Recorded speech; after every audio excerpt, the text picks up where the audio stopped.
गुरुर्ब्रह्मा गुरुर्विष्णुर्गुरुर्देवो महेश्वरः गुरुः साक्षात् परब्रह्म तस्मै श्री गुरवे नमः।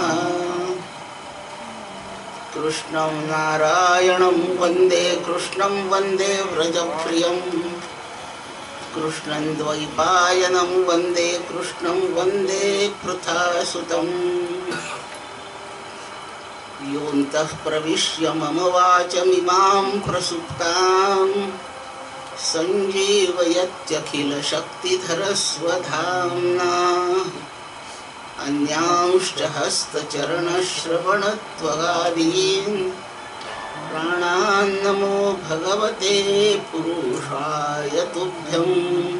कुण्डलीकवरदा हरिविठ्ठल ज्ञानदेव तुकाराम पंढरीनाथ महाराज की जय।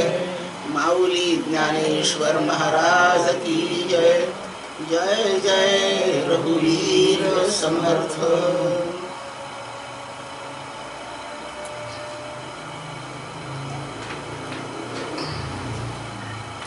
यज्ञ दान तपः कर्म न त्याज्यम कार्यमेव तत् असं भगवान सांगतात. म्हणजे भगवद्गीतेमध्ये काय, कर्मशास्त्रात काय आणि वेदांत शास्त्रात सुद्धा काय, एका मर्यादेपर्यंत कर्माचा आग्रहच आहे. त्या मर्यादेत कर्माचा आग्रह आहे. या आग्रहासाठीच भगवान म्हणतायत न कर्मणा मनारंभान नैष्कर्म्यम पुरुषोष्णुते.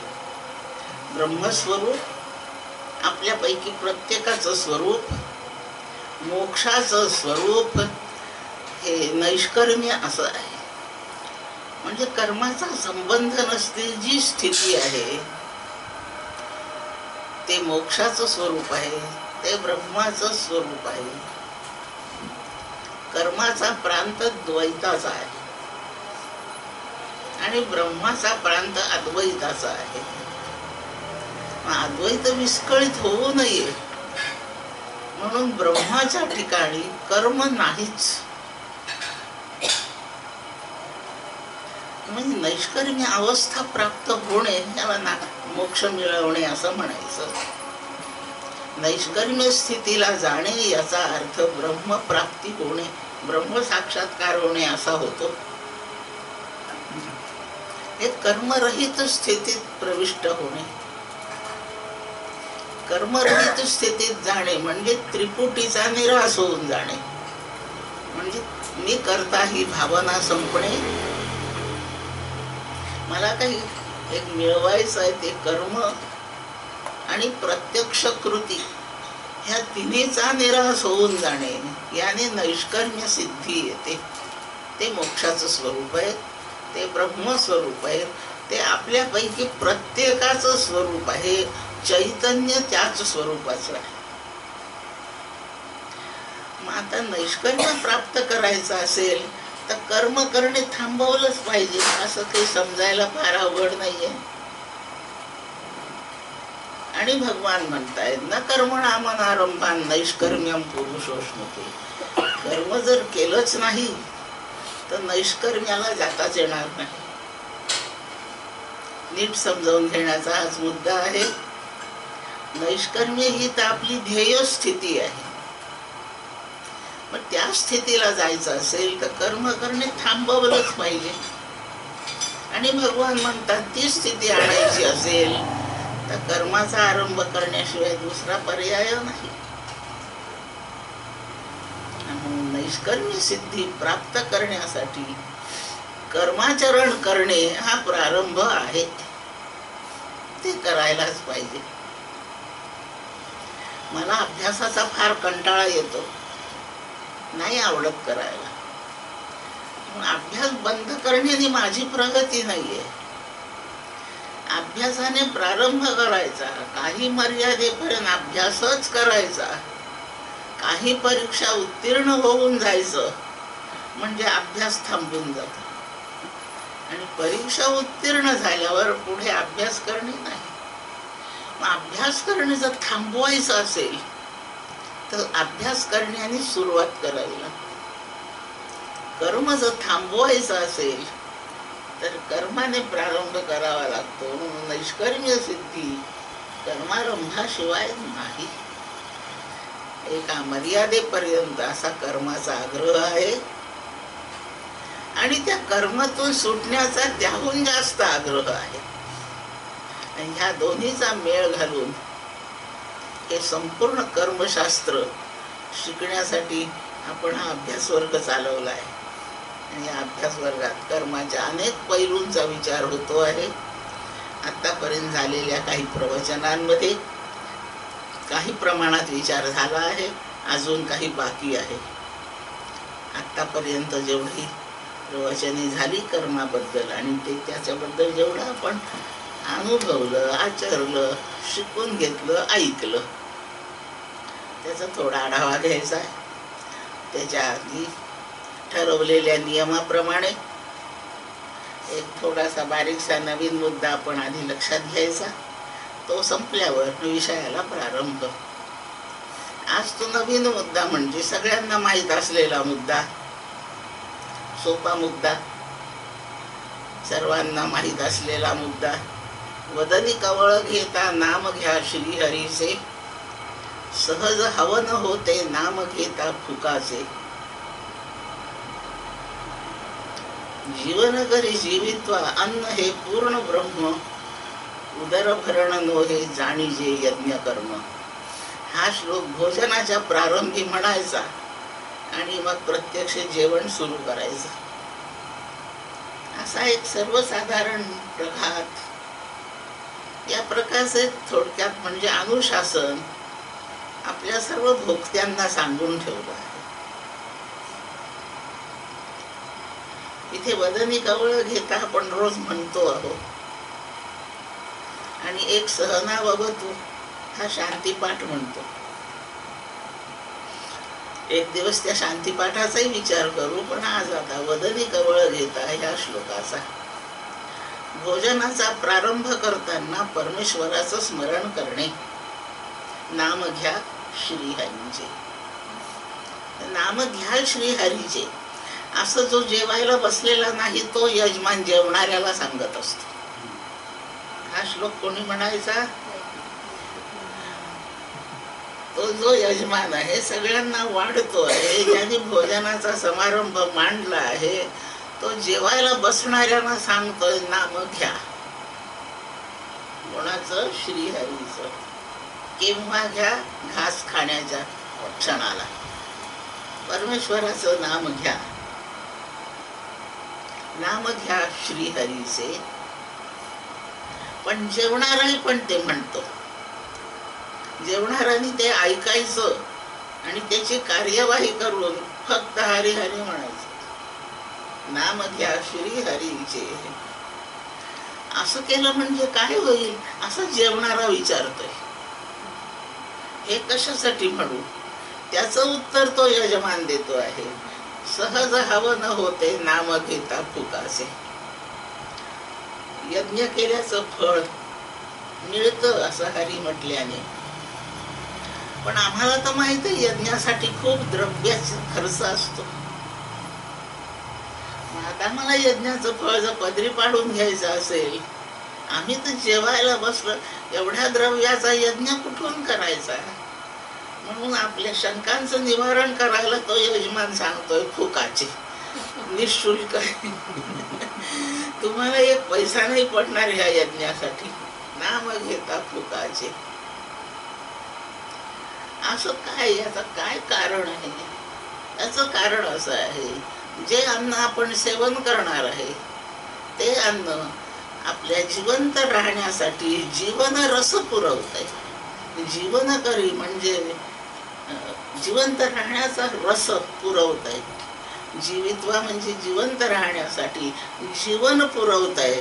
म्हणजे जिवंत राहण्यासाठी जे आवश्यक रस आहे तो रस हे अन्न पुरवत आहे. जीवन करी जीवित्वा.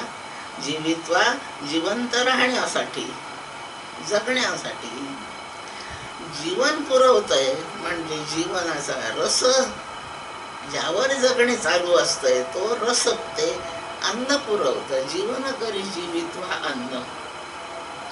सगळ्यांच्या धारण पोषणाची म्हणजे स्थितीची जबाबदारी तर परमात्मा तत्वावरच आहे. आणि अन्न ते काम करत आहे म्हणून अन्नाला ब्रह्म म्हणायचं. ब्रह्माचं जे कार्य आहे ते कार्य हे अन्न करत आहे. आणि ते अन्न ते कार्य करीत असल्यामुळे ते इक्विव्हॅलंट टू ब्रह्म आहे. म्हणून अन्न हे ब्रह्म. नुसतं ब्रह्म नाही म्हटलं, पूर्ण ब्रह्म म्हटलं. आपली स्थिती जिवंत राहण्याचे टिकवायसाठी औषध उपयोगाचं आहे. जल, दूध इत्यादी पदार्थ पुष्कळ उपयोगाचे. वस्त्र, प्रावरण आपल्या जगण्याची व्यवस्था करतात. हे आपल्या डोक्यावरचे छपर, हे घर तेच काम करतात. अन्नाला पूर्ण ब्रह्म म्हटलंय. याचं कारण काही असेल तर देहधारी जीवाला अन्नाने जेवढी तृप्ती मिळते तेवढी दुसरी कशानेच मिळत नाही. एक भाग. आणि अन्न खाल्लं असताना तो जीवन रस शरीरातल्या प्रत्येक रोमारोमापर्यंत पोहोचतो. सगळ्या अवयवांना पुष्टी प्राप्त होते. फार उपास घडले असेल तर नजर दुर्बळ होते, श्रवणाची शक्ती कमी होते. अन्न खाल्लं की डोळ्यांना ताकद येते, कानांना ताकद येते. फारच उपास घडले तर पाण्याचं फुलपात्र उचलता येत नाही, हात दुर्बळ होतात. थोडस खाल्लं की लगेच ताकद येते. हातापायांना बळ, ज्ञानेंद्रियांना बळ, मनबुद्धीला बळ. फार भूक लागल्यावर बुद्धी चालत नाही. मनाच्या संकल्प विकल्पामध्ये दोष निर्माण होतात. छांदोग्य उपनिषदामध्ये तत्वमसी महावाक्य शिकवताना एक दृष्टांत दिलेला आहे. शिष्याला गुरु म्हणतात 15 दिवस उपास कर आणि मग माझ्याकडे ये. शास्त्र पढलेला, पंडित झालेला तो सुपुत्र त्यांचा शिष्य, त्याला 15 दिवस उपोषण केल्यामुळे काही आठवेन असं झालं. नीट आठवून नाही राहिलं, घोटाळते काहीतरी. त्याला थोडस खायला दिल्यानंतर ते सुरू झालं. जीवन करी जीवित्व. अन्न हे सर्वांगांचं पोषण करतं, सर्व क्षमतांना सुदृढ ठेवतं. विचारशक्तीपासून शरीराची, अवयवांची कार्यशक्ती सांभाळतं. म्हणून याला पूर्ण ब्रह्म म्हणतात. ब्रह्माचे असे प्रकार नाही आहेत काही अपूर्ण ब्रह्म, पूर्ण ब्रह्म असं काही प्रकार नाही. ब्रह्मच. पण संपूर्ण आपलं जीवन ज्या देहावर अवलंबून आहे त्या संपूर्ण देहाला पुष्ट, तुष्ट. जेवू घातलं एखाद्याने की खूप आनंदच होतो, त्याच्याबद्दलची भावना, सद्भावना होते. मी गेलो ना तिथे ते सगळेजण जेवत बसले होते. मलाच संकोच झाला, आपण उगीच आलो. पण छान आहेत ते माणसं. त्यांनी मला लागलीच बोलावलं, त्यांच्या पंक्तीत माझंही ताट वाढलं. छान आहेत माणसं. त्यांनी नाही मला म्हटलं, थांबा तुम्ही तिकडे, मी येतो बाहेर. मी काय आता त्यांचं खाऊन त्यांना दारिद्र्य येणार होतं का? एवढ्या गर्दीमध्ये मलाही म्हटलं असतं, जेवा, घ्या 2 घास खाऊ. काय जात होत? नुसत्या 2-4 घासाच्या जेवण्यावर माणसाची तृप्ती, प्रसन्नता अवलंबून आहे. ते ब्रह्मच आहे. अन्न हे पूर्ण ब्रह्म. पूर्ण ब्रह्माशी हा व्यवहार आहे. त्याचा प्रारंभ त्याच्या सगुण रूपाचा, ईश्वराचा जो अवतार, त्या अवताराच्या हरीचं नाव आपण घ्यायचं आहे. इथून प्रारंभ आहे आणि पूर्ण ब्रह्माच्या पर्यंत पोहोचायचं आहे.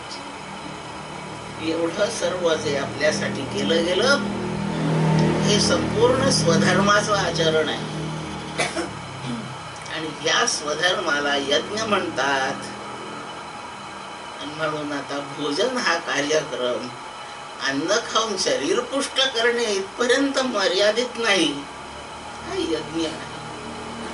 आणि यज्ञाने काय होतं, सुरुवातीला श्लोक म्हटला, पावनानी मनीषिण, मनुष्य त्याचं चित्त शुद्ध करून ब्रह्म साक्षात्कारास योग्य होतो. जाणीजे यज्ञ कर्म. मग भोजन करताना शरीर पुष्ट करणे असं नाही. ह्या सर्व भौतिक अन्नामधून मी परब्रह्माशी माझं नातं जोडतोय आणि त्या परब्रह्माने ह्या विश्वामध्ये हे सगळं साकार जे सगळं निर्माण केलं आहे त्याच्यात त्याचं वास्तव्य, त्याचं पूजन करतोय. मी अन्न खाऊन त्याचं पूजन करतोय आणि परमात्म्याचं पूजन करणे हे यज्ञाचं एक रूप आहे. मी यज्ञ करतो आहे, जेवतो नाही. ज्याने फक्त शरीर पुष्ट होतं ते जेवण आहे, भोजन आहे. आणि ज्याने शरीर पुष्ट होतच होत आहे पण त्याच्या सोबत मन तुष्ट होत आहे तो यज्ञ आहे. एवढा फरक. ज्याने मन आणि शरीर दोन्हीचं पोषण आहे तो यज्ञ. ज्याने फक्त शरीराचं पोषण आहे ते भोजन आहे. हॉटेलमध्ये खातो ते भोजन आहे, घरी जेवतो तो यज्ञ आहे. पक्क लक्षात ठेव. रस्त्यावर उभं राहून पाणीपुरी खाणे हे भोजन आहे आणि घरी बसून कालची शिळी भाकरी सुद्धा चटणीशी खाल्ली तरी तो यज्ञ आहे. कारण बाजारचं खाऊन समाधान कधी होतच नाही होत, म्हणजे नाही होत. घरचं जेवलं म्हणजे मन संतुष्ट होतं. म्हणून यज्ञ कर्म, याला भोजनाला जे यज्ञ कर्म म्हटलं आहे ते. मग आता घरच नाहीये, कुठेतरी रस्त्यावर हॉटेलात खावं लागणार आहे, आपद्धर्म आला, ठीक आहे. मग तोही यज्ञ व्हावा यासाठी काय करायचं? चला पहिल्या ओळीवर वदनी कवळ घेता नाम घ्या श्री हरीचे. पाणीपुरी खायच्या आधी रस्त्यावर उभं राहून दोनदा हरी हरी म्हणा. एका पुरीसाठी एकदा हरी. खा पाणीपुऱ्या, मग तिथे उभं राहून हरी हरी. मग नाम घेता ग्रासोग्रासी तो नर जेवीला उपवासी. हरीचं नाम घेऊन खाल्लं म्हणजे उपोषणाच्या व्रताचं फल प्राप्त होतं. हरीचं नाम घ्यावं, त्याच का घ्यावं? दोन कारण आहेत. उष्णामी चौषधी सर्वा सोमो भूत्वा रसात्मका. चंद्रात अमृत रूप होऊन अमृत वर्षावाने वनस्पतींचं पोषण करतो. ते वनस्पतींचं पोषण आपलं अन्न होत. मग अन्न तोच देतोय. बरं दिलं त्यांनी, तेवढ्यावर तो थांबत नाहीये. अहम वैश्वानरो भूत्वा प्राणिनां देहमाश्रितः पचाम्यन्नम चतुर्विधम.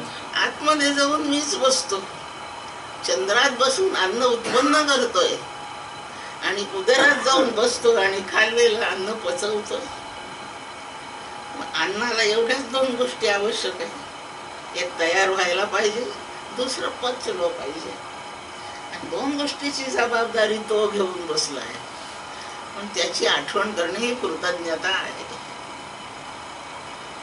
त्यांनी इतकं जर आपल्यासाठी केलं, आपण त्याला काय देणार आहे? पण त्याची आठवण करणे. खूप मोठं रोज आपल्याला तो कोणी खाऊ घालतो, आपण त्याला नाही रोज खाऊ घालू शकत, आपली नाही तेवढी ताकद.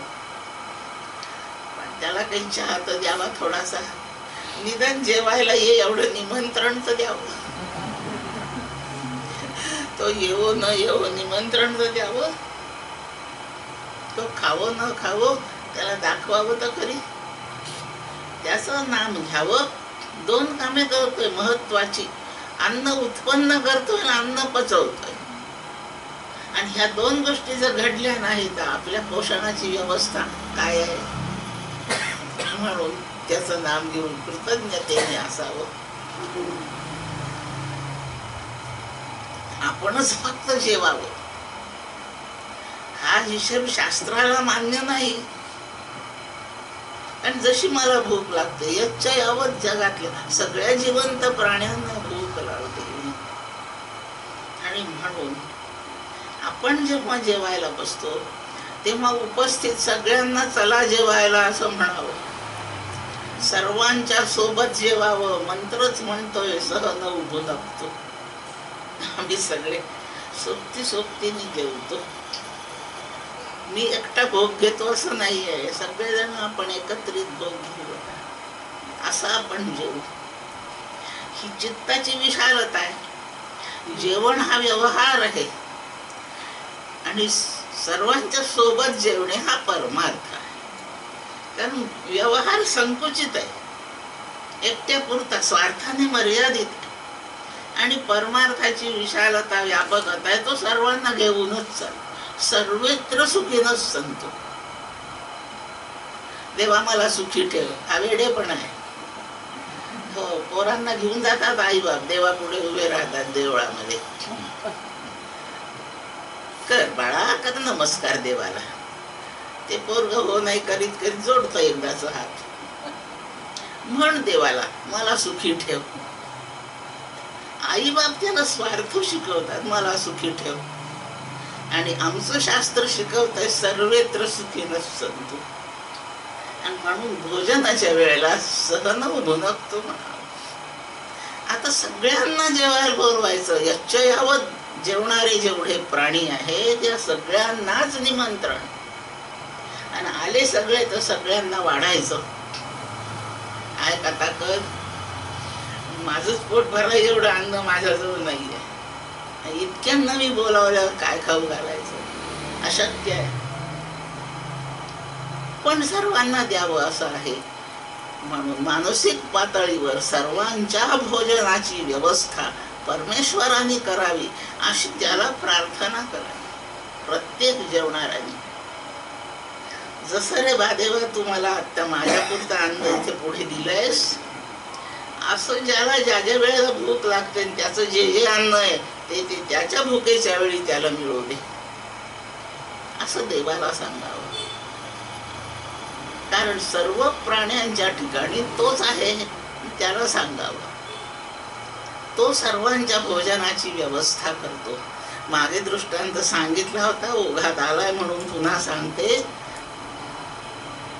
एका घरी मी गेले, काही थोडंसं काम होतं, खूप दिवसात भेटी झाल्या नव्हत्या म्हणून गेले.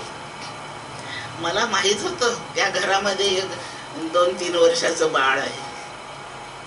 म्हणून जाता जाताना रस्त्यात एका दुकानात बिस्किटाचा एक पुडा घेतला त्याला खाऊ द्यायसाठी. तो पुडा घेऊन गेले. बोलणे बिलणे झाले, या बसा समाचार झाला, पाणी घ्या, अमुक तमुक झालं. ते बाळ आलं तिकडून. मी पटकन माझ्या पिशवीतून बिस्किटाचा पुडा काढून त्याला दिला. इतका आनंद त्याला झाला, ते नाचायला लागलं. त्या घरात तेवढंच आणखीन एक बाळ होतं. याला पुडा दिल्याबरोबर ते आलं ओरडत मला पाहिजे. आली की नाही पंचायत, माझ्यावर एकच पुडा होता. ते त्याचा हिसकायला लागलं. ते म्हणतं देत नाही. त्या दुसऱ्या रडायला लागलेल्याला ते घरातली बाई म्हणते की थांब आपण अर्ध देऊ. मी नाही देत. जो तंटा, शेवटी त्यांच्या दुःखाला कारण मी झाले याचं फारच वाईट वाटलं. कशी तरी वेळ निभली. त्या घरी जाण्याचा मला पुन्हा प्रसंग आला काही दिवसांनी. आता मला नक्की माहित आहे तिथे 2 पोरं आहेत. 2 पुढे न्यावे. दुकानात गेले तर पिशवीत पैसे एकाच पुड्या पुरते. पुन्हा एकच पुडा घेतला. आता तो उघडायचा, अर्धे बिस्किट करायचे, द्यायचे, असं नाही. मी प्रवचन करीत असल्यामुळे त्याला तेवढं डोकं आहे मला. त्याचा केला उपयोग. आणि तो पुडा मी त्या बाळाला दिला नाही, त्याच्या आईला दिला. आणि म्हटलं घ्या हे ताई, द्या मुलांना. तिने तो ठेवला, त्याची विभागणी केली, व्यवस्थित पोरांना दिलं, दोघांनाही रडणं नाही, काही नाही, मिळाली. आपली ताकद जेव्हा अल्प आहे आणि सर्वांना द्यायचं आहे, आता काय करायचं? तेव्हा त्या घरात जसं त्या आईला मी ते दिलं, तर ह्या संपूर्ण त्रिभुवनातल्या सर्वच प्राण्यांची आई, माता, धाता, पिता, महाता, त्या आईला द्यायचं. एकट्याला द्यायला सोपं आहे. आणि म्हणून रोज देवाला नैवेद्य दाखवायचा. ती विश्वाची जननी सगळ्यांना बरोबर पोहोचवते. याप्रमाणे नैवेद्य दाखवावा, दाखवणेच म्हणतात. देवाला वास आणि माणसाला घास अशी एक म्हण आहे. स्थूल अन्न माणसांच्या शरीराला पाहिजे, पण फक्त सुवास अन्नाचं सूक्ष्म स्वरूप फक्त देवांना पाहिजे. देवांची शरीरे अशी स्थूल नाहीत, म्हणून असं स्थूल अन्न त्यांना चालतही नाही. म्हणून यज्ञाच्या आहुत्यांनी देवाला अन्न मिळतं. याचं कन्व्हर्जन होतं या स्थूल अन्नाचं. ते ज्या पातळीवर लोकांमध्ये असतील तिथे पोहोचणारी सूक्ष्मता यज्ञामधल्या आहुतीने होते. आणि तेवढा तो सुवास त्याला म्हणतो, म्हणजे सूक्ष्म स्वरूप हे देवांचं अन्न आहे. मग देवापुढे ते ताट नेलं की अन्नाचा सुगंध तिथे पसरतोच.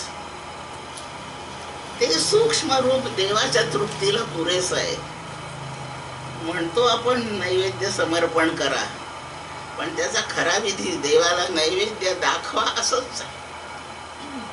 ते सूक्ष्म स्वरूप देवलोकापर्यंत जाऊन देव तृप्त होतात आणि मग परस्परम भावयन्तः श्रेय परम वाप्स्यथ.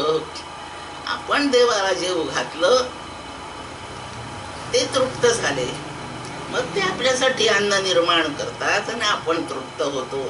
असा परस्पर देवाणघेवाणीचा हा संबंध आहे. हरीचं नाम घेऊन जेवत असताना असा व्यवहार होतो. या व्यवहाराचं नाव यज्ञ असं.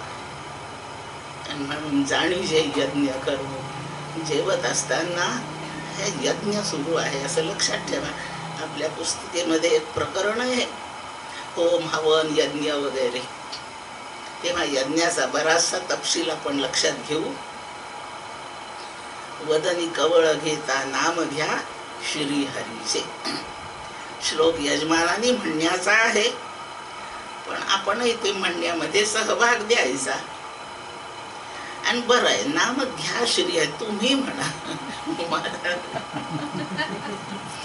पण नाम तुम्ही घ्या सांगत असताना काय घ्या, मी असं विचारलं हरी म्हणा, म्हणजे मला हरी म्हणणे भाग येत. म्हणून ह्या श्लोकामध्ये उपदेश दुसऱ्याला असला तरी आचरण आपलंही पण होऊन जातं. तुम्ही नाम हरीचे घ्या म्हणणं सांगण्यामध्येच मला हरी म्हणणं भाग येतं. असं हरिस्मरणे हरिचिंतने अन्न सेवित जावे, तरी श्रीहरी पाविजे तो स्वभाव. त्याचा स्वभाव, त्याचा धर्म आहे. भक्ताला पावणे हा त्याचा स्वभाव आहे, धर्म आहे, हा निसर्ग आहे, हा अनिवार्य परिणाम आहे. आपण त्याचं नाम म्हटलं म्हणजे त्याची प्रसन्नता हा अनिवार्य परिणाम आहे. आपल्याला नको असला तरी तोच परिणाम होईल, तो तुष्टच होईल आणि त्याची प्रसन्नता आपलं भलं करून जाते. हरी चिंतने अन्न सेवित जावे, तरी श्रीहरी पाविजे तो स्वभाव. म्हणून जेवत असताना लोक विचारतील काय करताय दादा. दादा म्हणतो जेवतो. त्याने आपल्या मनाला सांगावं, त्याला सांगितलं मी जेवतो पण मी यज्ञ करतोय, अशी आपली भावना असावी. आणि प्रत्येक घास एक एक आहुती आहे. आहुती टाकताना एक एक मंत्र असतो. भाताची आहुती, तुपाची आहुती, आणखी समिधांच्या आहुत्या, आणखी हवीर द्रव्य त्याच्या आहुत्या. एक आहुती टाकताना मंत्र असतो. आपल्या शरीरामध्ये पोटामध्ये अग्नी वैश्वानर प्रज्वलित असतो आणि आपण घास खातो तो ती एक आहुती आहे. मग त्याचा यज्ञ व्हायचा असेल तर त्या आहुतीला मंत्र असंच द्यायला पाहिजे. म्हणून प्रत्येक घास घेताना हरी हरी म्हणून अन्न सेवित जावे. आता जेवावं का हरी हरी म्हणावं? हरी म्हणण्याचं तोंड वेगळं, अन्न खाण्याचं वेगळं, असं तर काही नाही. मग आता हरी म्हणू का अन्न जेवू? पहिल्यांदा मोठ्याने म्हणा, अन्नाचा संस्कार होऊन जाईल, घरभर संस्कार होऊन जाईल. आणि जेवताना मनात हरी म्हणा आणि या मुखाने अन्न खा. असं जर आपलं चित्ताची ठेवण झाली तर लक्षात घेऊ की आपण जेवतो हा यज्ञ आहे. आणि एकच वाक्य सांगून थांबते ह्या श्लोकाबद्दल. असं प्रत्येकच कर्म करताना जर हरिचिंतन केलं तर प्रत्येक कर्म यज्ञ होतो. हे यज्ञ प्रकरणात आपण शिकून घेऊ. हरिचिंतने अन्न सेवित जावे, तरी श्रीहरी पाविजे तो स्वभावे. वदनी कवळ घेता नाम घ्या श्रीहरीचे. म्हणजे सहज हवन होते, सहज यज्ञ घडून जातो. आणि काही द्रव्याशिवाय घडतो, नाम तुकाचंच आहे. ते जे अन्न सेवन करतो ते ब्रह्मस्वरूपच आहे. ब्रह्मस्वरूप अन्न आहे. ब्रह्माचा आपल्यासाठी काय उपयोग आहे? आपलं संपूर्ण जीवितच त्यावर अवलंबून आहे. आणि दृश्य रूपाने ह्या शरीराचं जीवन सर्व अन्नावर अवलंबून आहे. म्हणून आपल्यासाठी अन्न हे ब्रह्माचंच कार्य करीत असतंय. सर्वांगाला पुष्टी देतं. म्हणून एक म्हणायचं, थोडस गौरवाने म्हणायचं, म्हणून त्याला पूर्ण ब्रह्म म्हटलं. अशा विचाराने जर भोजन केलं तर प्रत्यक्ष यज्ञ केल्याचं आपल्याला फल प्राप्त होतं. जाणीजे यज्ञ कर्म. ते झाल्यावर पुन्हा एकदा सीताकांत स्मरण जय जय राम. रामोपासक सीताकांत स्मरण जय जय राम म्हणतात. वारकरी लोक पुंडलिक वरदा हरी विठ्ठल म्हणतात. दत्त संप्रदायी अवधूत चिंतन श्री गुरुदेव दत्त म्हणतात. महादेव उपासक नमः पार्वती पते हर हर महादेव म्हणतात. कोणतं नाम कोणी म्हटलं याच्यात काही फरक परिणामात काही फरक पडणार नाही. ही सगळी ईश्वराची सहस्र नामे कोणत्या त्याचं स्मरण एवढंच महत्वाचा मुद्दा आहे. असा यज्ञ आपण करतो, तो करावा. आहुत्या द्याव्या. मग अपचन होत नाही, ऍसिडिटी वाढत नाही, कोणतेही विकार होत नाही. असा हा छान शुभ संदेश संतांनी आपल्याला दिलाय. त्याचं आपण आचरण करूया. हा विषय थांबवते आणि प्रत्यक्ष आपल्या पुस्तिकेतील विषयाला प्रारंभ करते. आतापर्यंत झालेल्या मघाच्या प्रवचनाचा थोडासा आढावा आणि तिथून पुढचा विचार. कर्माचे 3 प्रकार सांगितले. त्यांच्या फल देण्याच्या कालाप्रमाणे ते विचार आहेत. एक संचित कर्म, दुसरं प्रारब्ध कर्म, तिसरं क्रियमाण कर्म. ही 3 कर्मे संचित, प्रारब्ध, क्रियमाण. संचित भोग देण्यासाठी साठलेली आहेत ती कर्मे.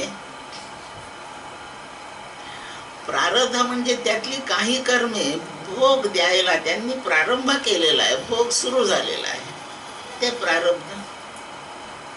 ज्याचा आरंभ झालेला असतो त्याला प्रारब्ध म्हणतात. आरब्ध म्हणजे सुरू झालेले. असं साधं सुद्धा नाही, जोरकसपणे सुरू झालंय म्हणून ते प्रारब्ध आहे. प्रकर्षेण आरब्धम. संचितातली जेवढी कर्मे अशा फार बलाने भोग देण्यासाठी प्रवृत्त झाली आहेत. आता भोग ते देत आहेत, भोग सुरू झाले आहेत. तेवढी कर्मे प्रारब्ध कर्मे आहेत. आणि माणूस नुसता काही भोगयोनी नाहीये. मानवेतर प्राणी फक्त भोगयोनी आहेत. म्हणून त्यांच्या सगळ्या हालचाली भोग भोगण्यासाठी असतात. आणि माणसाच्या हालचालींचे दोन भाग आहेत. काही हालचाली भोग भोगण्यासाठी असतात आणि काही हालचाली नवीन भोग निर्माण करण्याच्या असतात. बाकीचे प्राणी नवीन भोग निर्मितीचं काम करूच शकत नाही. त्यांच्याजवळ ती यंत्रणा नाही. मानवेतर प्राणी भोग योनी आहे. त्यांच्या हालचाली फक्त झालेलं भोगण्यापुरत्या आहेत. आणि माणसाच्या केलेलं झालेलं भोगण्यापुरत्या हालचाली आहेत. आणि नवीन भोग उत्पन्न करण्यासाठी सुद्धा हालचाली आहेत. आपल्याच घरामध्ये अगदी लहान पोरं आहे 4-5 वर्षाचे, त्या भोगयोनीच्याच प्रकारातले आहेत सगळे. ते तयार असलेलंच अन्न खाऊ शकतात. त्यांच्या हालचाली तयार जे आहेत ते खाण्यापुरत्याच असतात. कपडे लत्ते शिवून तयार आहे तेवढे घालण्यापुरतेच त्यांच्या हालचाली. अंथरून टाकून ठेवलंय ते भोगायचं निजायचं एवढ्याच पुरती त्यांची हालचाल. दुसरं कोणीतरी स्नान घालून देते तेव्हा हातवारे करणे एवढी हालचालच त्यांच्या पुरती, भोगण्यापुरती हालचाल लहान मुलांची आहे. इतर प्राण्यांची फक्त तशीच आहे. पण त्याच घरातले मोठे माणसं तयार झालेलं अन्नही खातात. ते भोग भोगण्याच्या हालचाली करतात.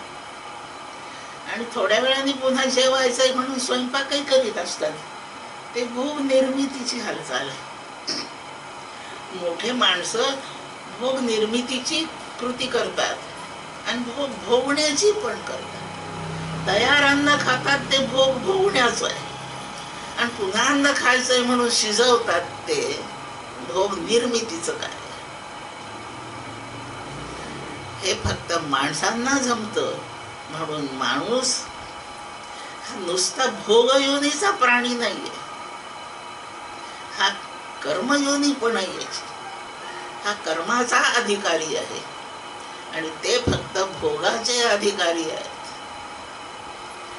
क्रियमाण शब्दाचा अर्थ वर्तमान काली करीत असणे. हा मानन प्रत्यय वर्तमान काल सुचवतो. क्रियमाण क्रियमाण म्हणजे क्रिया सुरू असण्याचा उल्लेख याच्यामध्ये आहे. म्हणजे वर्तमानकाली तो कृती करीत असतो. त्या कृतीचे दोन प्रकार, काही भोगण्याचे असतात, काही नवीन निर्मितीसाठी असतात. असं क्रियमाण कर्म. क्रियमाणाचं स्वातंत्र्य फक्त कर्मयोनीत जन्मलेला जो माणूस त्या ठिकाणी आहे. क्रियमाण प्रारब्ध भोग द्यायला सुरू केलंय त्यांनी. जे सुरू झालंय ते आवरता येत नाही. जे सुरू झालं नाही त्याला आधी आवरण्याची शक्यता आहे, त्याचा भोग न व्हावा म्हणून. पण सुरू झालेल्याला आवरता येत नाही. दृष्टांत व्याघ्र बुद्ध्या विनिर्मुक्तो बाणम. धनुर्धारी आहे कोणी, लावला एक बाण त्या धनुष्याला, ताणली प्रत्यंचा सोडला. कशासाठी सोडला, वाघ दिसतोय पुढे म्हणून तो सोडला बाण. बाण सोडून झाला आणि लक्षात आलं की अरे वाघ नाही ती गाय आहे. व्याघ्र समजून बाण सोडला, पण आता गाय आहे कळलं. तो सोडलेला बाण मागे घेणे शक्य नाही. आता तो त्याचा लक्ष वेध केल्याशिवाय सोडणार नाही. तो सुरू झाला. एक बाण सोडला असं डोक्यात आलं, त्या एका बाणाचा वाघ नाही मेला तर तो थोडासा घायाळ होईल आणि चवताळून आपल्यावरच खवळून येईल, म्हणून आपण दुसरा बाण लावूनच ठेवलेला बरा. म्हणून भात्यातून काढून पुन्हा एक बाण लावून ताणलाच आहे. आणखी 10-20 बाण त्या भात्यामध्ये आहेतच. भात्यातले बाण यथासमय वापरायसाठी आहेत, ते संचित बाण आहेत. दुसरा बाण सोडण्यासाठी धनुष्याला लावून प्रत्यंच ताणली आहे, तो आत्ता वापरायला सुरुवातच होणार आहे, करणार आहे. हा क्रियमाण बाण आहे. आणि जो सुटला आहे तो प्रारब्ध बाण. क्रियमान थांबवता येतं. अरे बेट नाही, ती गाय आहे का, नाही हा सोडू नाही आता दुसरा बाण. दुसरा सोडण्याच्या बेतात आहे पण सोडायचा नाही, हा निर्णय करता येतोय. आणि भात्यातला काढायचाच नाही ही तर व्यवस्था शक्यच आहे, पण सुटून गेलेल्या बाणाला आवरणे आता शक्य नाही. जो परिणाम होईल तो भोगायचा. आता गोहत्येचं पाप लागो की बाणाचा वेध चुकून गाय जिवंत राहो, काहीही हो, पण बाण गेला. प्रारब्ध भोग द्यायला ज्यांनी सुरुवात केलेली आहे तेवढ्या कर्मांनी, ते आता परिणाम करूनच थांबणार आहेत. म्हणून प्रारब्धाचा क्षय भोगादेव क्षय, ते भोग देऊनच संपेल. पण दुसरा जो सोडण्याच्या तयारीत आहे आता, तिथे आता विवेक पुरेसा आहे, काम करू शकतो. म्हणून क्रियमाण विवेकाच्या साह्याने दुरुस्त करण्यास योग्य आहे. आणि एवढी बुद्धी मानवाजवळ आहे, म्हणून मानव स्वतःचा उद्धार करू शकतो. कर्म दुरुस्त करण्याची सोय आहे. वर्तमानकाली आपल्याला आपलं कर्म दुरुस्त करून घेणे केव्हाही शक्य आहे. आणि विवेक करायचा, योग्य काय अयोग्य काय ठरवायचं आणि तशी कृती करायची. जेवायला ताट वाढून आलंय पुढे, खाल्ले 5-10 घास आणि नंतर कळलं की त्याच्यात विष मिसळलेलं आहे. खाऊन तर घेतलं, जो व्हायचा परिणाम तर होणारच आहे. पण ताट नुसतं वाढून आलेलं आहे. आणि माझ्या हिता चिंतकांनी मला कानात येऊन सांगितलं, खाऊ नका ताई, विष आहे त्याच्यात. मी आवरू शकतो. क्रियमाणावर नियंत्रण शक्य आहे, प्रारब्धावर नियंत्रण नाही. आणि संचिताचा अजून भोगाशी संबंध या देहात येत नाहीये. त्याचा बंदोबस्त ज्ञानाने करता येईल. कसा करता येईल? देहानेच भोगावा लागणार आहे. असा बंदोबस्त करायचा त्या संचिताच्या कर्मासाठी की देहच मिळणार नाही. मग काय भोगतो? आणि देहच मिळायचा नसेल तर साधन फक्त ज्ञानच आहे. मग येण्याची शरीरे शरीरा येणे सरे, किंबहुना येर झारेची रापणे. हे शरीर शेवटचं. आता पुन्हा शरीरच मिळणार नाही, पुनर्जन्मच नाही, तोच खुंटला. तर संचितात किती का कर्मी भोग द्यायला वाट पाहत असो, भोगायचं साधनच संपलं. पंचीकृत महाभूतम भोगायतन मुच्यते. हे शरीर भोगाचं आयतन आहे. या देहाने भोग भोगावे लागतात. देहच बंद झालाय, म्हणून ते संचित तर संपल्यातच जमा झालं, काही उपयोग नाही त्याचा. राहिलं क्रियमाण, ते इतक्या मजबूतीने आपण करावं, इतक्या विवेकाने करावं. विवेकाचा उल्लेख आलाय म्हणून सांगू. विवेक 3 प्रकारे होतो. एका विवेकाचं नाव सारासार विवेक असं आहे. सार शब्दाचा हित असा अर्थ आहे आणि असारचा अहित असा अर्थ आहे. हिताचा आणि अहिताचा विचार करणे याला सारासार विचार म्हणतात. हित चांगलं, अहित वाईट, म्हणून चांगलं वाईट यांची निवड करता येणे ह्या विवेकाला सारासार विवेक म्हणतात.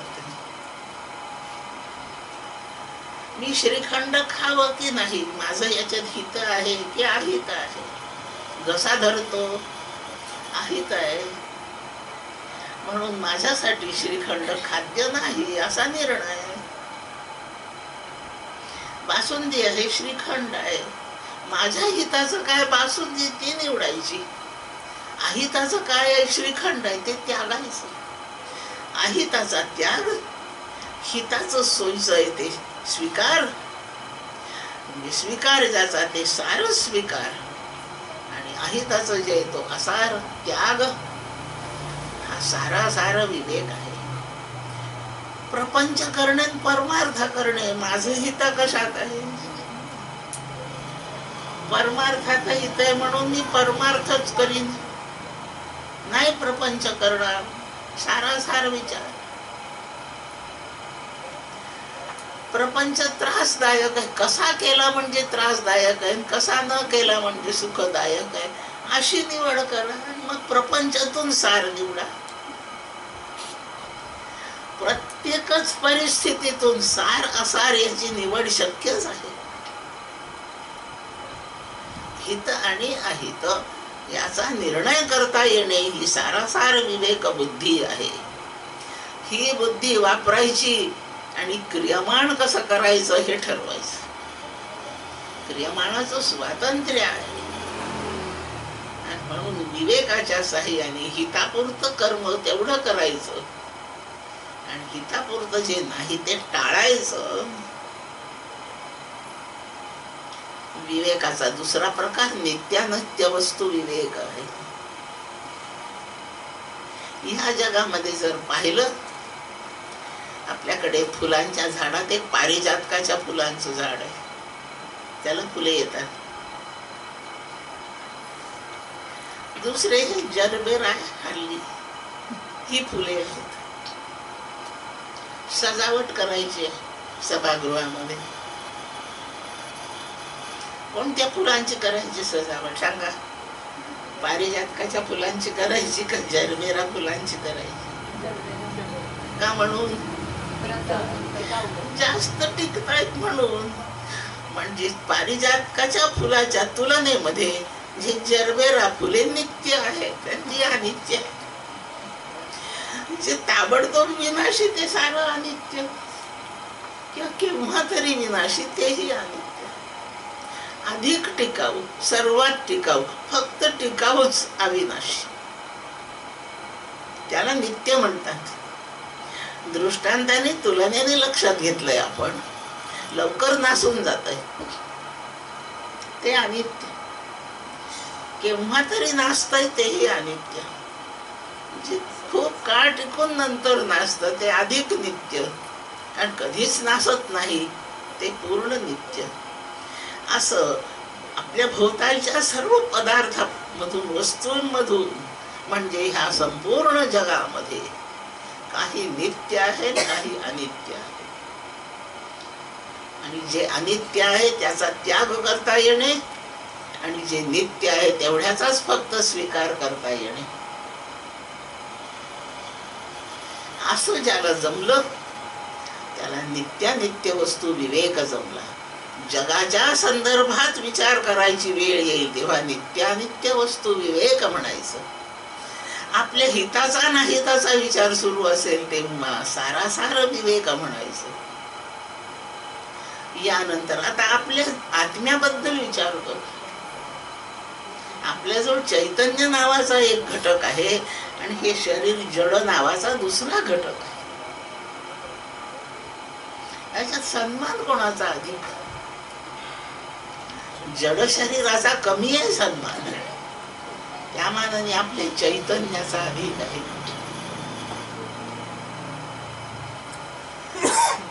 आपण आपल्या मनाला बरं वाटावं हे अधिक पत करतो.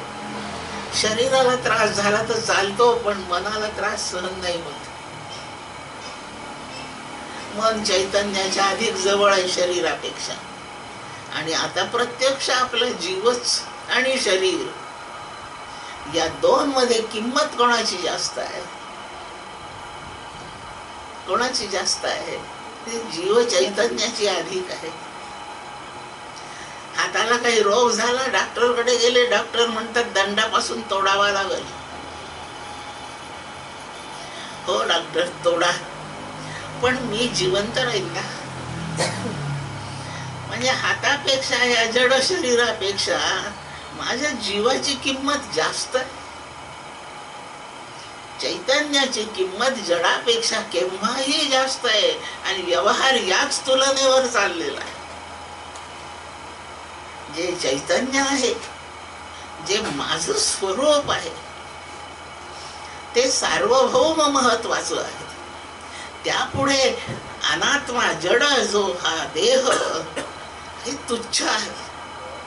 असा देहाचा माझ्या चैतन्याचा विवेक करता येणे याला आत्मानात्म विवेक.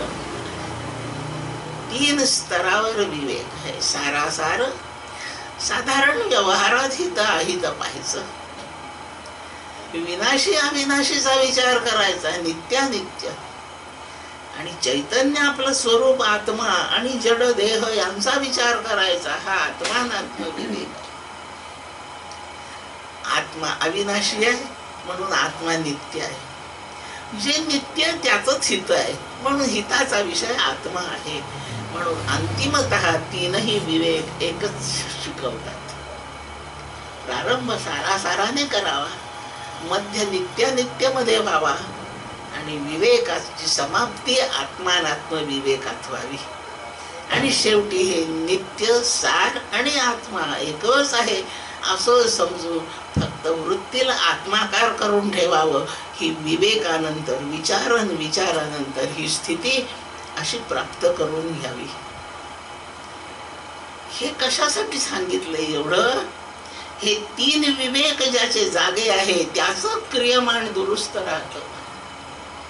क्रियमाण बिघडण्याचा कारण याबद्दलचा अविवेक हे कारण आहे.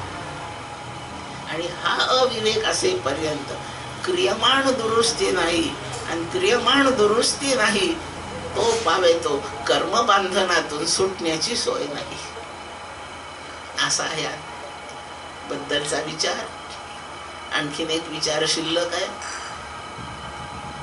संचितात फार कर्मे फल देण्यासाठी भरलेली आहेत.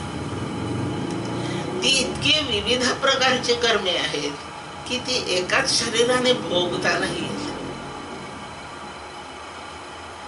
आपण पाहणार दृष्टांतापुरतं, आपण घरामध्ये जी खूप कामे करतो व्यवहारातली, ती एकाच प्रकारच्या कपडे घालून होत नाहीत. ज्या कपड्याने लग्नामध्ये उभं राहिलो जाऊन नवरदेव म्हणून, त्या कपड्याने झोपता नाही येत. लग्नात दुसऱ्याच्या लग्नामध्ये एक निमंत्रित म्हणून गेलो तेव्हाचे कपडे वेगळे, नवरदेव म्हणून उभा राहतो तेव्हाचे कपडे वेगळे. आता त्या लग्नामध्येच पंक्तीत जेवायला बसतो, जेवण्याच्या वेळेचे कपडे वेगळे. घरी आल्यावर आता झोपायचं कपडे वेगळे.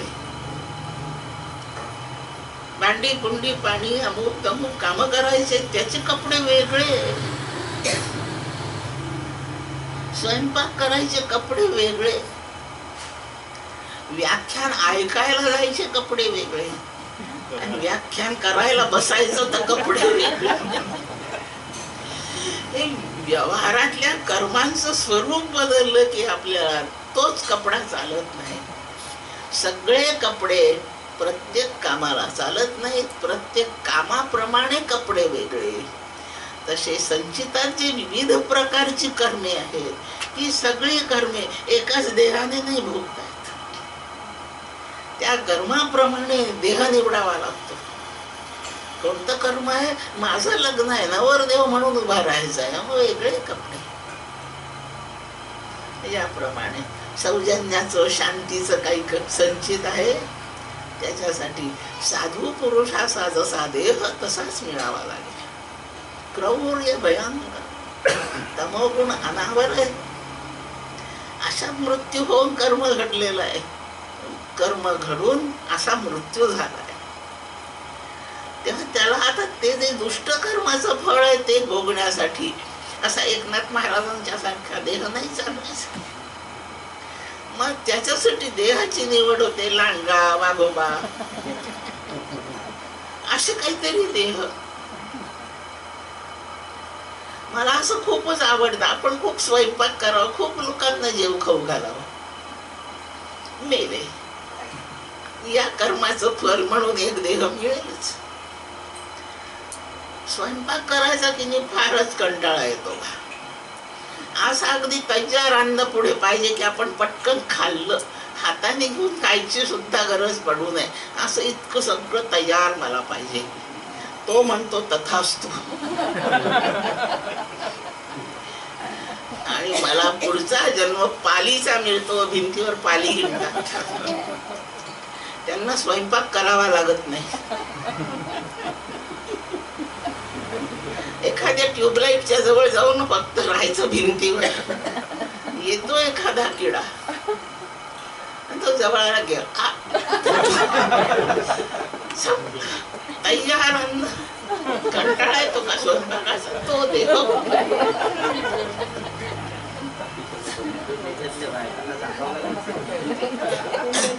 हे लोक फारच त्रास देतात. असं वाटतं यांना कुठे जाऊन कुठे न डास जावावं वाटतं का? मग डास हो. आपल्या कर्माच्या स्वरूपाप्रमाणे भोगासाठी देह इतके लागतात. 84 लक्ष योनी आहेत. इतक्या प्रकारचे देह आहेत. हे आपल्या शास्त्राने, विवेकबुद्धीने, दूरदृष्टीने, त्रिकाल ज्ञानाने ठरवलेलं आहे. अमेरिकेमध्ये संशोधन झालंय. 81 लक्ष योनी शोधल्या आहेत त्यांनी. विज्ञानाच्या आधारावर अमेरिकेच्या संशोधनात 81 लक्ष योनी सापडल्यात. इतक्या प्रकारचे देह आहेत. आणि त्यांनी त्यावर निष्कर्ष काढलाय. भारतीय तत्वज्ञानात 84 लक्ष म्हणतात. आमच्या संशोधनात अजून त्रुटी आहे. 3 लक्ष नक्कीच सापडतील, असा त्यांनी निष्कर्ष काढला. इतके विविध देह, आणि त्या देहाला भोगता येतील अशी कर्मे संचितातून निवडायची, तेवढी त्याला भोगायला देऊन टाकायची. ते त्या देहाचं प्रारब्ध. तेवढे भोगून संपले. प्रारब्ध भोगून संपलं की त्या देहाचा मृत्यू आहे. माणूस कधी मरतो किंवा कोणीही एखादी जाती प्राणी कोणता केव्हा मरतो, त्याचं त्या देहाने भोगण्याचं, तो घेऊन आलेलं जेवढं प्रारब्ध आहे ते भोगून संपलं की त्या क्षणी मृत्यू असतो. एक घास तोंडातच असतो, दुसऱ्या हातातच असतो, मृत्यू होतो. भोगण्याची कर्मे त्याच क्षणी संपली आहे. मग त्याला तेवढा घास गिळू दे, हातातला खाऊ दे, काही नाही. रस्त्यात मरतो, गाडीत मरतो, विमानात मरतो, देवदर्शन घेताना मरतो, बोलता बोलता मरतो. त्या क्षणी त्या देहाने भोगण्याचा प्रारब्ध संपलं असा त्याचा अर्थ. भोगायसाठी काहीच उरलं नाही तर शरीर कशाला पाहिजे, म्हणून शरीर पाहत होतं, त्याला मृत्यू म्हणतात. असं प्रारब्ध त्या देहाने जेवढं भोगायचं होतं ते संपलं. ते भोगून फक्त संपतं. मग दुसऱ्या देहात जातो. दुसरा देह त्याच्या संचिताप्रमाणे यथा कर्म यथा श्रुतम. अभ्यास किती केलाय, ज्ञान किती झालंय, कर्म कोणतं केलंय, याचा हिशेब तिकडे होतो. त्या हिशेबात काही चूक होत नाही, ढवळाढवळ होत नाही. त्यांनी सांगितलं बँकेत चुका होऊ शकतील खात्याचा, त्याच्या खात्यातल्या फाईल मध्ये गडबड काही होत नाही. तेवढं त्याला भोगायला मिळतं. याच्या आधाराने आणखीन एक मुद्दा बारीकसा. प्रारब्धासाठी आपण काही इतकं मोठं गाठोडं घेऊन आलो, या देहाने भोगायचं आहे. काही 100 वर्ष ते लागणार आहे भोगायला. आपलं आयुष्य 100 वर्ष समजायचं. भोगून 100 वर्षात संपले की आपला मृत्यू, असा याचा अर्थ. यातलं ते 100 वर्ष भोगण्यासाठी जेवढं काही गाठोडं आहे तेवढं काही एकदम भोगलं नाही ना होता. त्याला 100 वर्षे लागतात. लक्षात घ्या, जेवढं ह्या देहाने भोगायला आणलं ते भोगायला 100 वर्षे काळ लागतोय. थोडं थोडं भोगलं जातं. ते थोडं रोज भोगलं जातं. आणि म्हणून संपूर्ण प्रारब्धाच्या साठ्यातून एका दिवसात भोगण्याचा वाटा काढला जातो. आणि आज एवढं भोगायचं. ते सकाळी झोपून उठतो त्यावेळेला त्या दिवसाचं प्रारब्ध सुरू होतं आणि त्या दिवसाचं ते ठरवलेलं तेवढं प्रारब्ध भोगून ज्या क्षणी संपतं त्या वेळेला झोप येते. भोग थांबून जातात, झोपतो. तोपर्यंत दुसऱ्या दिवशीचं ते जेवढं काही कर्म आहे भोग द्यायसाठी ते अगदी दारात हजर असतंय वाट पाहत. त्याचे भोग देण्याचा क्षण आल्याबरोबर आपल्याला जाग येते. कोणी उठवायची गरज नाही. आपल्याला जाग कशामुळे येते? आपल्याला वाटतं त्यांनी मला हाक मारली, तो गडबड करीत होता म्हणून माझी झोप मोडली. काही नाही. नवीन भोगाचा क्षण प्राप्त झाला. ते भोग द्यायला कर्मे दारात हजर आहे. दार ठोकतायत ते. त्यांनी दार ठोकलं की जाग येते. मग ते दुसऱ्या दिवशीचे भोग सुरू होतात. तेवढे भोगून संपल्याच्या क्षणी झोप येते. अंथरुणावर पडा 3-3 तास झोप नाही लागत. त्या दिवशीचे कर्म भोगून संपलेले नाहीत. आणि 3 प्रकारे शरीराने हालचाल करणे थांबलंय अंथरुणावर पडल्यामुळे. कायिक कर्मे संपली आहेत. निजल्या बडबड. दुधावर झाकण ठेवलं का? पुढचं दार लावलं का? कोणी नाही. घरातले लोक दार लावीत, मला तडपडावं लागतं. वाचिक कर्म. अर्धा पाऊण तास झोपले का सगळे? अजून 11 नाही वाजले, पसरले. मला कशी झोपच नाही येत. लव का एखादी कॅसेट लावू का विचार म्हणतो मनाशी आपल्या. पण करू काय एक माळ असं नाही म्हणत. असं नाही म्हणत. मला असं वाटतं कप भर गार दूध पिऊन घ्यावं म्हणजे झोप लागल. मानस कर्मे सुरू राहतात. शारीर कर्मे, वाचिक कर्मे, मानस कर्मे 3 प्रकाराने त्या दिवसाचे सगळे भोग संपले. मला तरी 3 वाजता झोप लागली. त्या दिवशीचा कोटा 3 वाजता भोगून संपला. आता झोप. याप्रमाणे प्रत्येक दिवसाचं मुख्य प्रारब्धाच्या साठ्यामधून एक दिवसाचं प्रारब्ध असं भोगलं जातं. निद्रा एक प्रकारचा मृत्यू आहे, लक्षात ठेवा. निद्रेला मृत्यूच उठलाय. कारण सगळ्या जगाचं विस्मरण होत आहे. सगळी कर्मे थांबून जातात. हा क्षणिक येणारा, अल्पकालीन असणारा पण मृत्यूचा प्रत्यय आणून देणारा हा प्रसंग आहे निद्रा. म्हणजे तो मृत्यूच आहे. त्या दिवसाचं प्रारब्ध भोगून संपलं की मृत्यू होतो म्हणजे झोप लागते. याला लय म्हणतात. त्या दिवशीचा लय समाप्ती. लय शब्दाचा मृत्यू, लय शब्दाचा झोप, लय शब्दाचा अर्थ विनाश असा. झोप लागला म्हणजे लय. याप्रमाणे हे प्रारब्ध आहे, भोगून संपत.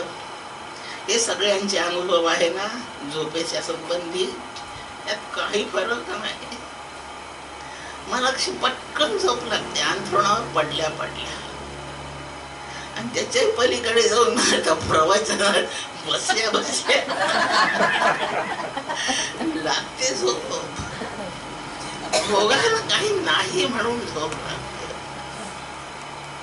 काही नाही. लहान मुलांना फार झोप असते. सकाळी त्यांना नाऊ खाऊ घातली की ते 4-4 तास झोपतात. थोडा वेळ खेळले की ते पुन्हा झोपतात. त्यांना अजून भोगाचा एकदम भर आलेला नाहीये. खूप झोपतात. कर्मे नाहीये त्यांना अजून. जो वयाने मोठा होतो तो शारीरिक कर्मे थांबतात आणि मानस कर्मे प्रबळ होतात. पण कर्मे भोग सुरू राहतात. याप्रमाणे हा प्रारब्धाचा विचार झाला. क्रियामाणाचा विचार झाला आणि आपण सावध प्रारब्धा करता राहून उपयोग नाही. एकच सावध राहायचं, प्रारब्ध सुरू झालंय, माझ्या कर्माच्या फलांचे हे भोग सुरू आहे, त्यावर ते भूतकालीन असल्यामुळे आज नियंत्रण नाही माझं, आणि माझ्या भोगावर दुसऱ्याचंही नियंत्रण नाहीये. ते तसेच्या तसेच वागणार आहेत कर्मी आता.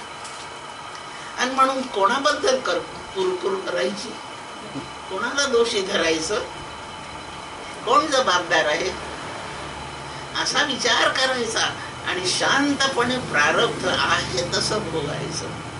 भोग भोगावरी द्यावा, संचिताचा करुणी ठेवा, शांती धरणे जीवासाठी दशा उत्तम गोमटी. देह लेखावे असार, सत्य पर उपकार. तुका म्हणे हे मिराशी, बुडी द्यावी ब्रह्मरसी. तुझा अधिकार, तुला वेडा म्हणू का शहाणा म्हणू, तुझा अधिकार ब्रह्मरसात डुबून राहण्याचा आहे.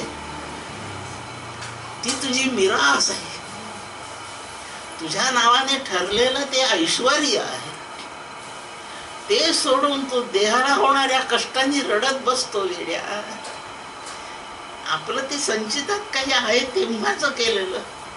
लहानपणी कपडे नव्हतो घालीत म्हणून आजही घालायचे नाही का? त्या जन्मात विचार सुचला नाही, या जन्मात सुचतोय ना. मग या जन्मातल्या विचाराने प्रारब्ध निवांतपणे बघून टाकायचं. कौतुक तूप आहे संचिताचे. आपण पूर्वी काय केलं, भोगे जाणी जे केले पूर्वजन्मीच, काय ती पूर्ण हवी आहे. झाड जाणी जे फुले, मानस जाणी जे बोले, भोगे जाणी जे केले पूर्वजन्मीचे. कशाचं झाड आहे, चांगलं हेल्दी आहे का नाही त्याच्या फुलावरून ओळखू येतं. कण्हेराचं झाड आहे, पारिजातकाचं झाड आहे, कमळाचं झाड आहे, टवटवीत आहे, छान आहे. फुलावरून झाडाची पारख.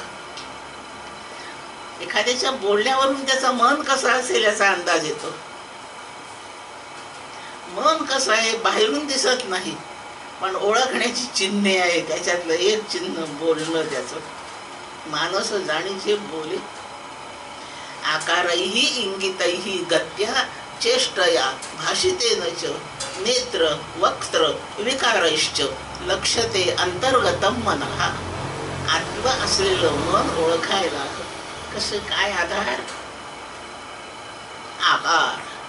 तर दिसतो कसा, दिसण्यावर कसा तरीच दिसतोय नाही का. बरा नसला माणूस आपण म्हणतो, त्याचा आकारच बरा नाही दिसत. आकारही इंगित, त्यांनी वापरलेली काही चिन्हे. टोपी घालील तर तिरपी घालील, बायका डोक्यात गजरा घालते तर कानावर लटकवते. इंगितही उगीच हातात रुमाल किल्ल्या फिरवीत राहते. एखादा लाल भडक रुमालच गळ्याला गुंडाळतील. इंगितही गत्या, तो चालतो कसा, रोग्यासारखा चालतो, पहिलवानासारखा चालतो, व्यायामपटू सारखा चालतो, मिलिटरीच्या एखाद्या माणसासारखा चालतो, साधू सारखा चालतो, स्त्री सारखा चालतो, पुरुषासारखा चालतो, लहान पोरासारखा चालतो, पाय मोडल्यासारखा चालतो. त्याची गती कशी आहे यावरून त्याचं मन कसं असेल हे ठरवता येतं. पूर्वी पोराचं लग्न करायसाठी वधू शोधायला जायचे ना, ते वधूची पारख करायचे. तिचं तोंड कसं दिसतं, नाक किती सरळ आहे, डोळे किती टपोरे आहे, रंग कसा गोरा आहे, हे फारसं पाहत नव्हते. तिला चालायला लावायचे. बैठकीत ते नवरदेवाकडचे 5-10 माणसं येऊन बसायचे, त्या पोरीला बोलवायचं आणि इथून तितकं तिला आपल्या पुढे फक्त चाल म्हणायचं. तिच्या चालीवरून ठरवायचं हिचं मन कसं असेल. आणि ते मन उत्तम आहे असं त्या चालीवरून जर ठरलं तर तिचं रंगरूप न पाहता पोरगी पसंत करीत असत. आणि म्हणून संसार सुखी होत होते. आता तोंड पाहून लग्न होतात. यांनी किती हजार अर्ज पेंडिंग आहे सांगितलं. 7,700. लक्षात आहे, अंतर्गत मन हा चालीवरून कळतं. म्हणजे प्रत्यक्ष चालण्याची गती. इंगितही गत्या चेष्टया. काय काय करतो, बसल्या बसल्या उगीच टाळ्याच वाजवतो, बोटच मोडतो. काही नाही सुचलं की बोटच मोडतो. काही सुचत नाही तर जमिनीलाच काही करीत बसतात.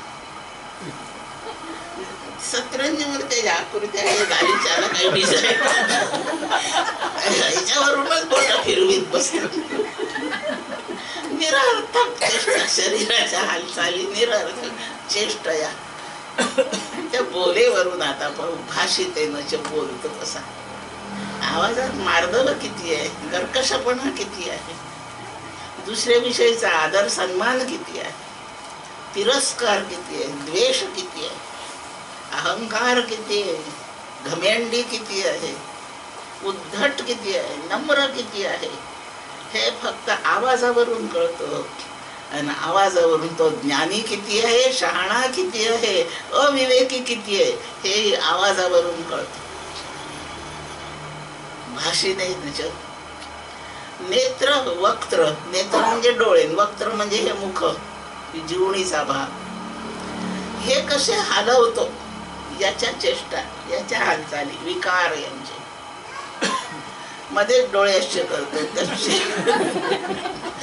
काही गरज नसते हो, पण तो डोळे काहीतरी फिरवीतच राहतो.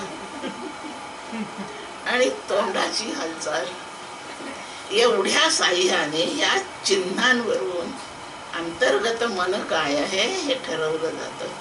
माणसांची पारख. लक्षते अंतर्गत मन. हा मुद्दा निघाला होता, मानस जाणीचे बोले. असं त्याचं बोलणं प्रत्येकाचं पाहावं, चरित्र समजतं. यातल्या कशाच्याही साह्याने चरित्र समजतं. आपण बोलत होतो, काय मुद्दा होता चालू? दैनंदिन भोग. दैनंदिन जीवनामध्ये आपलं जीवन सुखाकडे धाव घेणार व्हावं, याच्यासाठी प्रारब्ध भोगताना भोग भोगावरी द्यावा. असं दुरुस्त करावं स्वतःला, असं शिक्षित करावं आपल्याला की प्रारब्ध भोगत असताना काही तक्रार, असं शांत सरळ. कारण या जरा आपण आज जबाबदार नाहीये, हे कालचं केलेलं आहे. आज नाही मी वाईट वागत आहे, आणि कालच्या केलेल्यावर आज नियंत्रण नाही. वर्तमान काळाचं नियंत्रण भूतकाळावर असत नाही. भूतकाळाचा अंदाज करून वर्तमान काळ सुधारण्याची सोय आहे, पण वर्तमान काळाने भूतकाळ दुरुस्त होण्याची बिलकुल सोय नाही. म्हणून ते आहे तसं स्वीकारायचं. ते काही तुमच्या खात्यातलं माझ्याकडे आलेलं नाही, ते माझंच कर्म आहे. आणि म्हणून शांतपणे मी आहे तसं स्वीकारून घ्यायचं. एकदा घरी मी स्वयंपाक केला, भाजी केली, मीठ 2दा टाकलं की 3दा टाकलं आठवत नाही. अतिशय खारट झाली, कोणी भाजी खाल्ली नाही. एवढी फेकून द्यायची वेळ आली. तेव्हा मी जेवायला बसल्यावर कळलं, अरे भाजी फारच खारट आहे. आता मीच केली म्हणून ती मलाच खावी लागली. एवढी फेकणे नाही परवडत, आणि कोणी नाही खाल्ली. म्हणून कर्तृत्व ज्याचं आहे त्याला भोक्तृत्व असतं. भूतकालीन माझं कर्तृत्व आहे, वर्तमानकालीन ते भोक्तृत्व झालं आहे, ते माझं प्रारब्ध आहे. हे माझ्या संचिताचा परिणाम आहे. म्हणून शांतपणे निमूटपणे मी तो सोसावा. दैनंदिन जीवन असं घडवीत न्यावं, याप्रमाणे हा विचार करावा. निष्काम कर्मे करा म्हणून मुद्दा झाला. कर्मशृंखला तुटायची असेल, पुनर्जन्मातून सुटायचं असेल, तर एकाच जागेवर सावध राहावं. कर्म करताना ते सकाम होणार नाही एवढी खबरदारी घ्यावी. निष्काम भावे सगळं कर्म करावं. आणि निष्काम भावे कोणतं कर्म? मी जेवायला बसले आता निष्कामपणे जेवतो. हा वेडेपणा आहे. अरे भूक लागली, जेवणे ही कामना आहे माझी, ही इच्छा आहे जेवण्याची. भलत्याच गोष्टीला कधीही निष्कामता आणण्याचा प्रयत्न करू नये. व्यवहार व्यवहारासारखा करावा. मी नोकरी करतो निष्काम भावे, पण पगार घेतल्याशिवाय जमत नाही. त्याच्यासाठी नोकरी आहे. व्यवहार व्यवहारासारखा कर. काय 8-10 तास रोज खपतोय त्याचा मोबदला म्हणून काय 4 पैसे मिळतात ते घे, त्याच्यासाठी चाललाय. स्वयंपाक करतो निष्काम नाही. व्यवहाराची बाकीची कर्मे व्यवहारासारखी करावी. व्यावहारिक सत्तेचे न्याय चालवावे. त्याच्यात फक्त अभद्र करू नये, अधर्म त्यात करू नये, पण त्याच्यात निष्कामतेचा संबंध नाही. बंधन करणारी जी कर्मे आहेत, आपल्याला फल द्यायला वाट पाहत बसतील अशी जी कर्मे आहेत, ती फक्त 3च आहेत. एका कर्माचं नाव यज्ञ आहे, दुसऱ्या कर्माचं नाव दान आहे, आणि तिसऱ्या कर्माचं नाव तप आहे. यज्ञ, दान आणि तप ही 3च कर्मे निष्काम शक्य आहेत. याच्याशिवाय बाकीची ही देहधर्म चालवणारी, देहधारणा करविणारी, व्यवहारकालीन करावी लागणारी या कर्मात काही निष्कामता असणे शक्य नाही. आणि ती मुद्दाम सकामपणे करण्याची गरज पण नाही. ती नैसर्गिकरित्या होत राहतात. स्वयंपाक केला, तुम्ही सगळे जेवलात, असा सहज परिणाम आहे की तुम्ही स्वयंपाक करणाऱ्या मला सुद्धा जेव घाला. त्याच्यासाठी मला याचना करण्याची गरज नाही आणि तुम्हाला दुसरं काही फार त्याग करण्याची गरज. हे सहज ओघात होतात. याच्यासाठी निष्कामता नाही. यज्ञ म्हणजे स्वधर्म. हा स्वधर्म निष्काम करावा आणि स्वधर्मच करावा. यज्ञ शब्दाचा स्वधर्म असा अर्थ आहे. आणि प्रत्येकाने रोज यज्ञ करावा. यज्ञाशिवाय जो जेवतो त्याला चोर म्हटलंय. आणि यज्ञाशिवाय जे अन्न तो खातो त्या अन्नाला पाप म्हटलंय. तो रोज पाप जेवतो आणि तो चोर आहे. स्तेन एव सहा भगवद्गीता म्हणते. भुंजते ते त्वघम पापाः. पापी लोक अघ म्हणजे पाप खात असतात. म्हणून रोज यज्ञ करावा. यज्ञ झाल्यानंतर जेवावं आणि जेवताना यज्ञाचा प्रसाद या भावनेने अन्न खावं. असा विधी आहे. निष्काम कर्म यज्ञ असतो. मग आता एक कुंड, त्यात अग्नी प्रज्वलित, मग त्या समिधा, मग ते हवीर द्रव्य, मग मंत्र म्हणणारा, आहुत्या टाकणारा, आणि मग स्वाहा स्वाहा करायचं 4 तास. असा यज्ञ, त्याला हजारो रुपये. अशक्य आहे. आणि म्हणून श्रीमद भगवद्गीतेने आणि शास्त्राने सुद्धा स्वधर्माला यज्ञ म्हणून ठेवलं. आणि हा स्वधर्म पालन करण्यासाठी 16-17 प्रकारची कर्मे दिली. यातलं कोणतंही एक करा. एकाच यज्ञाचं नाव सांगते, स्वाध्याय हा यज्ञ. रोज शास्त्राचं अध्ययन करावं, वेदाध्ययन करावं, नाही जमत स्मृतीचं अध्ययन करावं, पुराण तरी वाचावे, सद्ग्रंथ वाचावेत, दासबोध तरी वाचावा, नाही जमत मनाचे श्लोक वाचावेत, नाही जमत तर हरी हरी तरी म्हणावं. स्वाध्याय यज्ञ अगदी सोपा आहे ना, प्रत्येकाला करता येतो ना. वाचन नाही करता येत, आंधळा आहे माणूस, नाही डोळ्यांनी दिसून काय वाचणार. ऐकू तर येत आहे ना. मग जेवढं ऐकलंय त्यातली एखादी ओळ म्हणावी, स्वाध्याय होतो. ज्या प्रकारचा यज्ञ ज्याला जेव्हा शक्य आहे तो त्यांनी रोजच करायचा. आणि ते झाल्याशिवाय नाही जेवायचं म्हणजे नाही जेवायचं. म्हणजे चोरी केल्याचं पाप नाही, पाप खाल्ल्याचं पाप नाही. यज्ञ रोज करावा. यज्ञ शिष्टाशिनः संतो मुच्यन्ते सर्व किल्बिषैः. सगळ्या पापातून मुक्त होण्याचा उपाय यज्ञ करून मग अन्न जेवावं, ते यज्ञाचा प्रसाद समजून ग्रहण करावं. या प्रकारचा यज्ञ हे कर्म हे निष्काम भावनेने करावं. स्वधर्माचं आचरण निष्काम भावाने करावं. स्वधर्म म्हणजे स्वविहित कर्म. वेदाने आपल्याला जे कर्म कर म्हणून सांगितलं आपल्यासाठी ते विहित, त्या आपल्या विहित कर्माला यज्ञ म्हणतात. तेवढंच निष्काम करणे शक्य आहे. निषिद्ध कर्म निष्काम कर याला काही अर्थच नाहीये. चोरी कर, काय निष्काम कशी करायची? निष्काम कर्म निषिद्ध कधी होत नाही. सकाम कर्मच विहिताला जोडलं जातं.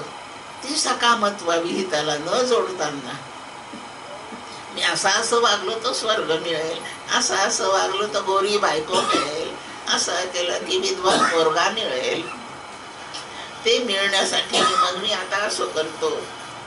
ही सकामता आपल्या विहित कर्माला नाही जोडायची.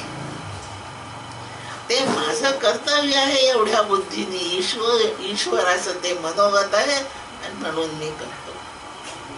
आणि याप्रमाणे विहित कर्माचं निष्काम आचरण करणे हे स्वधर्म पालन आहे. याच स्वधर्माला यज्ञ म्हणतात. या सर्व यज्ञ आचरणामध्ये त्या आहुत्या टाकून, हवीर द्रव्यांच्या आहुत्या टाकून जो यज्ञ होतो ते एक रूप आहे. इतक्या यज्ञातलं ते एक रूप आहे, त्याला देवयज्ञ म्हणतात. असा देवयज्ञ आहे. दान यज्ञ केले म्हणजे स्वधर्माचं आचरण होतं आणि स्वधर्मच आपल्याला तारक ठरतो. दुसरं कर्म दान आहे. दान देताना ममत्वाचा त्याग आहे असं लक्षात ठेवा. दान देताना ममत्वाचा त्याग आहे. कशाचं ध्यान द्यायचं? पैसे दानात दिले, मी समजते माझे पैसे आहेत हे मी आता त्याला देतो. आणि जेव्हा मी माझे हे पैसे त्याला देतो तेव्हा संकल्प इदम न मम, हे माझं नाही असं समजून मी ते त्याला देतो. म्हणून दान शब्दाने समजून घ्यायचं ममत्वाचा त्याग. आणि स्वधर्म पालन माझं कर्तव्य आहे, तिथे मी करता ही भावना संपते. म्हणून स्वधर्म पालनाने अहंकार जातो आणि दानाने ममत्व जातं. आणि हेच दोन अभिमान माणसाला बांधतात, निरहंकार आणि निष्काम. निष्काम करायचं असेल तर इदन्न मम म्हणून करावं, आणि निरहंकार करायचं असेल तर आपल्याच कर्माचं, आपल्यासाठी विहित असलेल्या कर्माचं आचरण करायचं. चित्ताला मलिन करणारे हे दोनच पदार्थ आहेत, अहंता आणि ममता. यातली अहंता स्वधर्माचरणाने जाते आणि ममता त्यागाने जाते. द्रव्यदान आहे, अन्नदान आहे, वस्त्रदान आहे, गोप्रदान आहे, सुवर्णदान आहे. पुष्कळ दानाचे प्रकार आहेत. ते घेणारे अधिकारी मिळवायचे आणि अधिकाऱ्याला म्हणजे सत्पात्री दान करायचं. आपल्या ममत्वाचा त्याग. कोणी गृहदान करतात. हल्ली आणखी नवीन दान निघाले, नेत्रदान, देहदान, अवयवदान. कलियुग आहे, असू द्या. दान करायचं. ज्याला आपण माझं समजतो त्याचा त्याग, त्याला दान म्हणतात. या दानाचा परिणाम काय होतो? ममता निघून जाते. मम हा अभिमान आहे. आळंदीची यात्रा सुरू झाली आहे. 8-10 दिवसांनी मुख्य दिवस आहे यात्रेचा. कार्तिक वद्य त्रयोदशी माहुलीचे संजीवन समाधीचा दिवस. 10-12 दिवस आधी यात्रा कर वसूल करण्यासाठी नाके बसतात आळंदीच्या रस्त्यावर. मुख्य मंदिरापासून 2-3 किलोमीटर दूर पर्यंत मुख्य रस्त्यांवर कर वसुलीचे नाके लागतात. यात्रा कर वसुली. पायी यात्रा खूप जाते. एक म्हातारी यात्रेला निघाली. सामानाचं एक गाठोडं बांधलेलं डोक्यावर घेतलेली, कमरेत जरा वाकलेली. एक आठवड्याचं ओझं घेऊन ती म्हातारी चालली. बाजूनी पुष्कळ यात्रे करू ते एक तरुण यात्रे करू. तो म्हणतो, आजी बोजा जड होतोय ना, त्या थोडा वेळ मी धरतो. बाबा तू यात्रेतच चालला का? हो यात्रेतच चाललो. तिथे पोहोचलो की तुझं बोजा तुला देऊन देईन. तो तरुण म्हणाला, मी झपाझपा पुढे जाईन, तुझ्या गतीने तू हळूहळू ये. तिथे पोहोचलो की मी तुझी वाट पाहिन, थांबेन, तू आली की गाठोडं तुला देईन. म्हातारीला खूपच बरं वाटलं. बोजा त्याच्या जो डोक्यावर देऊन टाकला. आता म्हातारी जरा सोयीने चालली आहे. तो तरुण पोरगा भराभर पुढे निघून गेला. नाका आला. आता कर भरायचा. त्याने त्याच्या वाट्याचे काय 2 रुपये कर होय तो भरला. नाकेवाला म्हणतो की या गाठोड्याचा कर भर ना, सामानालाही कर आहे. माणसाचा कर आहे तसा सामानाचा कर आहे, लगेच चार्जेस भर. आता गाठोडा आपलं नाही, कर आपण कसा भरायचा? तो तरुण विचार करायला लागला. कर भर गाठोड्याचे 2 रुपये. गाठोड्याचे मी नाही भरीत, माझे भरलेत मी. गाठोडा तुझा आहे ना? हो म्हटलं तर कर भरावा लागतो, आणि नाही म्हटलं तर कोणाचं चोरलंय सांग. दोन्हीकडून फजिती त्याची आली. कर भरणं त्यातले त्यात सोपं आहे. मी कोणाचं गाठोडं चोरलंय असा चोरपणा पदरी घेणं बरं नाहीये. गाठोडं कोणाचं आहे? माझं. दुसऱ्या कोणाचं घेईन मी? मग भर कर नाही भरीत. असं तुझं होईल? तुझं गाठोडं तू कर भरीत नाही, तो अंदर त्या नाक्यात आतल्या खोलीमध्ये त्याला कोंडून दिला. कर भरशील तर सोडू. हा म्हणाला, थोड्या वेळाने येतेच आहे म्हातारी, तिचं गाठोडं तिला देऊन टाकेन की मी मुक्त. म्हातारी ते पोरग कुठं दिसते पाहताच येत होती. आली. याला नाक्याच्या त्याच्या खोलीत कोंडलं. त्या खिडकीतून त्याला म्हातारी दिसली. त्याने खिडकीतून आवाज दिला, आजी तुझं गाठोडं घेऊन मी इथे उभा आहे. म्हातारीलाही बरं वाटलं. ती म्हातारी नाक्याच्या दारापुढे आली आणि तो तरुण म्हणतो त्या नाकेवाल्याला, हे गाठोडं म्हातारीचं आहे, हे मी तिला देतो आहे. आता त्याचा कर कोणी भरा, तुम्ही पाहत बसा. त्यांनी गाठोडं म्हातारीचं म्हटलं, माझं नाही म्हटलं, आणि त्याला बाहेर केलं. गाठोडं माझं आहे म्हटलं तर अंदर केला. बंधन माझं म्हणण्यात आहे, लक्षात ठेवा. आणि इदम न मम म्हटलं की मुक्ती आहे. मग मुक्त व्हायचं असेल तर न मम आणि न मम म्हणण्याचा विधी जो त्याला त्याग म्हणतात, त्याला दान म्हणतात. आपलं ममत्व सोडूनच देणे. ही पोरगी आता माझी नाही असं म्हणून त्या पोराच्या गळ्यात बांधायची, त्याला कन्यादान म्हणतात. न मम. आपला त्या पोरीवर आता काही अधिकार नाही. आणि जे अजूनही अधिकार दाखवतात त्यांचा प्रपंच चुकतोय. इदम ना मम मंत्र म्हटलायस तू, देऊन टाकलेलं पुन्हा माझं. याच्या इतका दुसरा दुराचार नाही. म्हणून दान आपल्याला ममतेतूनच सोडवतो. आणि जो ममतेतून सुटला तो मुक्तच होतो, लक्षात ठेवा. दान हे चित्त शुद्ध करणार, आपल्याला बंधमुक्त करणार असं कर्म आहे. आणि तिसरं यज्ञ, दान, तप. तपाने आजपर्यंत केलेल्या सगळ्या पापांचं निराकरण होऊन जात. तपाचा उपयोग फक्त पापे घालवणे हा. आणि तपात आणखी 2-3 स्तर आहेत. एकाने मागची पापे जातात आणि एका प्रकारच्या तपाने पाप करण्याची बुद्धी निघून जाते, पाप प्रवृत्ती नष्ट होते, म्हणून भविष्यकालीन पापे होत नाहीत. याप्रमाणे निष्पाप झालेलं चित्त, निरहंकारी चित्त आणि निर्मम झालेलं चित्त, या चित्ताने जी कर्मे होतील ती कुठल्याही प्रकारचं बंधन करीत नाही. आणि ह्या पापाचे, या ममतेचे, अहंतेचे चित्तावर रागद्वेष रूपाने पुटे चढत चालतात. चित्त मलिन होत चालतं आणि म्हणून चित्ताच्या शुद्धीची गरज निर्माण होते. त्या मलिन चित्तात हे जे विपरीत प्रकारचे खूप आवरण पडलेत, याने आतमध्ये असलेला चैतन्याचा प्रकाश अंधुक होतो. तो तिथेच आहे, त्याचं दर्शन स्पष्ट होतं. सूर्य तिथेच आहे, पुढे ढग आला म्हणून अस्पष्ट दिसतोय. सूर्यात काही फरक पडलेला नाही, त्याच्या समोर ढग आहे.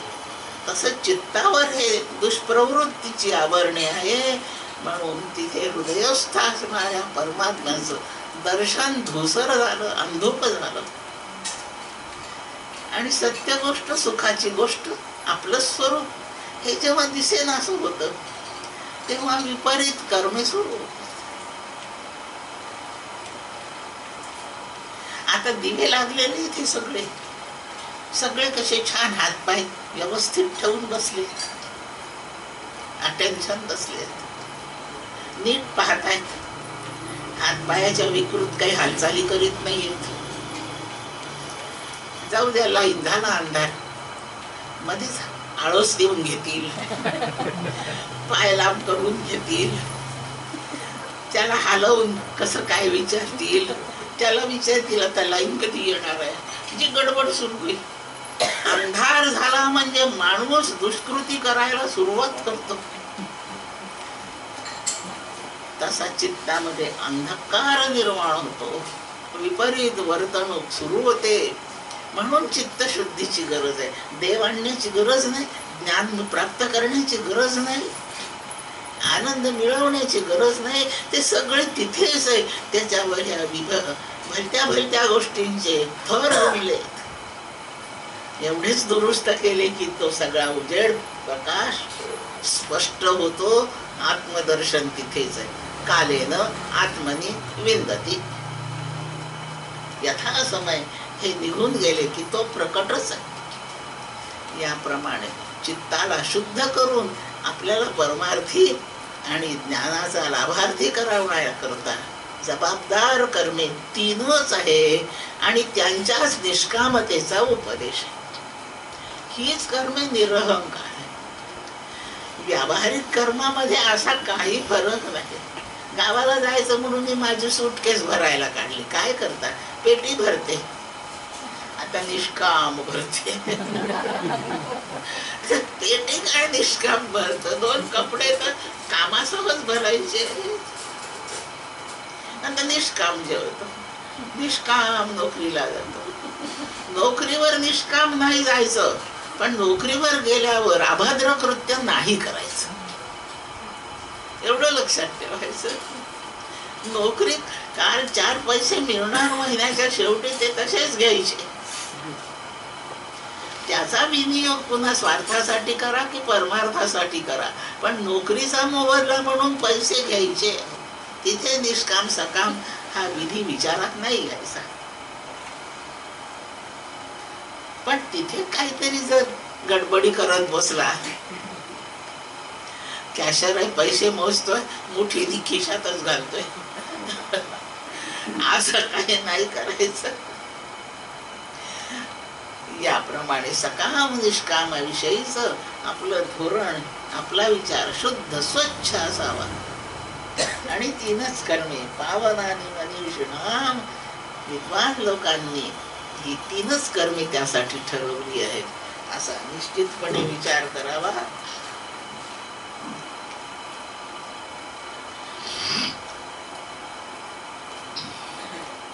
फक्त एकच मुद्दा, क्रियमाण ज्ञान झाल्यानंतर भर्जित बीजासारखं होतं. कृती करताना दिसतात. मला सांगितलंही आहे, संत सत्पुरुष यांनी काकाच्या उदाहरणाने सांगितलं. सगळ्या हालचाली आपल्यासारख्या चालतात त्यांच्या, पण त्यांचं ते क्रियमाण कर्म नाहीये, तो कर्माभास आहे. फक्त तो कर्माभासच आहे. त्याला दृष्टांत माऊलीने दिलेला आहे. बहुरूपियांची रावो राणी, स्त्री पुरुष भाव नाही मनी, परी लोक संपादनी तैशीच करीती. पूर्वी आमच्या लहानपणी तरी खूप बहुरूपी असायचे. काही बहुरूपी बैलाचं सोंग घ्यायचे, गाईचं सोंग घ्यायचे,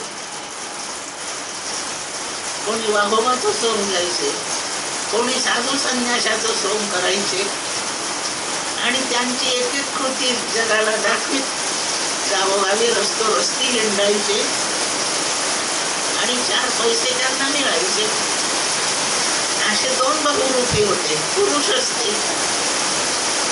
त्यांनी राधा राणीचं सोंग घेतलं. त्यातला एक पुरुष, बहुरूपी पुरुष, एक जण राणी झाला आणि दुसरा राजा झाला. असं ते राजा राणीचं जोडपं, बहुरूपी यांची रावो राणी. आता त्या पुरुष असलेला जो तो व्यवहार करतोय त्या राणी पुरुषाशी, पण त्याच्या मनामध्ये ही माझी बायको नाही हे सत्य स्पष्ट, ही माझी बायको आहे असं तो नाही व्यवहार करीत. त्याच्या मनामध्ये संकल्पना सुस्पष्ट आहे, पण लोकसंपादनी तैसीच करीत. लोकांच्या पुढे मात्र व्यवहार हे राजा राणीचं जोडपं असंच ते करून दाखवत आहे. बहुरूपियाची रावो राणी, हा पुरुष आहे, ही स्त्री आहे, ही स्त्री आहे, हा पुरुष आहे, मी पुरुष आहे, ही स्त्री आहे, असले ते भावच नाही. दोघं सजातीयच आहेत, पुरुषच आहेत. पण लोकसंपादनी ही स्त्री आहे ना मी पुरुष आहे अशा प्रकारे व्यवहार करतात. लोकसंपादनी तैशीच. मग त्यांनी जे पती पत्नी म्हणून, राजा राणी म्हणून व्यवहार करून दाखवले असतील, त्या व्यवहाराला काही फळ नाही. खरेच पती पत्नीचे त्यांच्या व्यवहाराला फळ आहे, पण बहुरूपियांच्या ह्या जोडीला काही फळ नाही त्यांच्या कर्माचं. म्हणून त्यांचं ते कर्म नाहीये, ते ज्या कृती करतायत ते कर्म नाहीये, तो कर्माभास आहे.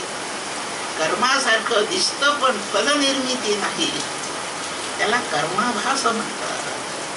जीवनमुक्त असणारे हे संत क्रियमान करतात असे दिसतात, पण त्यांच्या त्या कृतीचं काही फल नाही. मगाशी छान मुद्दा झाला, लोक पिसे करता ऐसे म्हणत, त्यांनी पुन्हा कर्तृत्वच नाही. कृती दिसते पण फळ नाही. आपल्याला असं वागता यावं,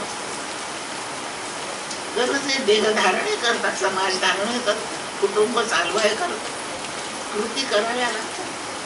जीवनमुक्त झाला, घरात पोरगं आहे, म्हातारे आहेत, आज स्वयंपाक करून त्यांना जेव घालावं लागणार आहे. पण मीच यांना पोचतो, मलाच करावं लागतं, हे असले हेतू नाही आहेत तिथे.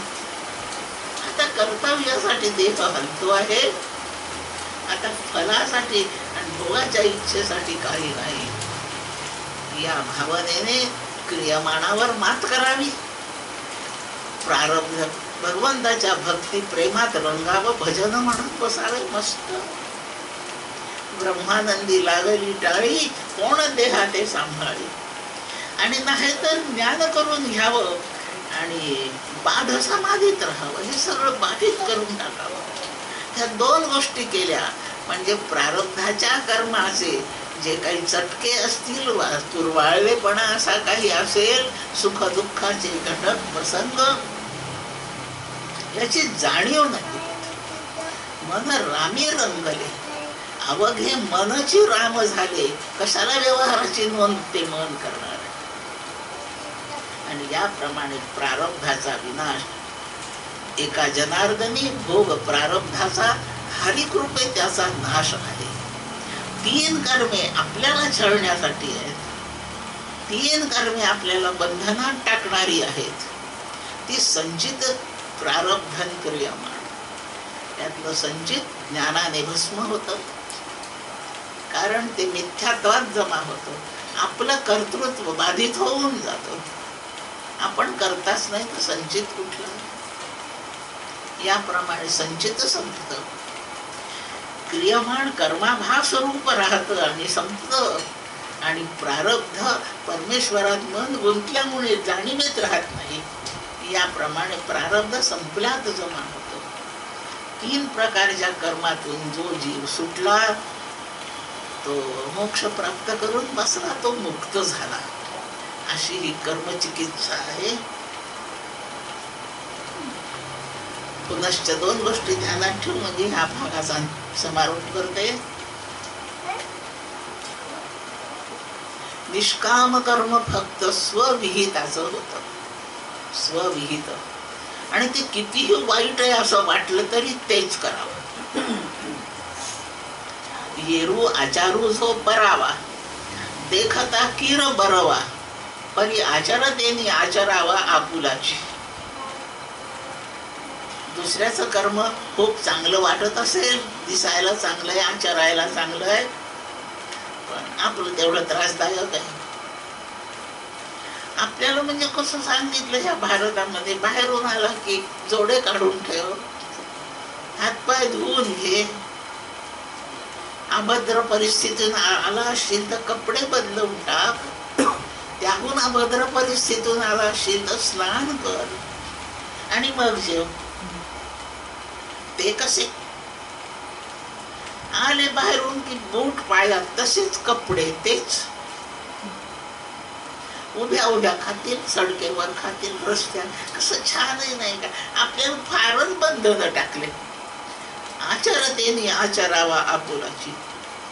भारतीय धर्मात संस्कृतीत जन्मलाय ना, मग इतकं कर. इतकं न करशील तर वाया जाशील. आचरतेने आचरावा आपुलाची, स्वधर्मे निधनम श्रेयः. आपल्या ह्या वाईट वाटणाऱ्या आचरणामधून मरण आलं तर चालेल, पण तेच आचरण करावं.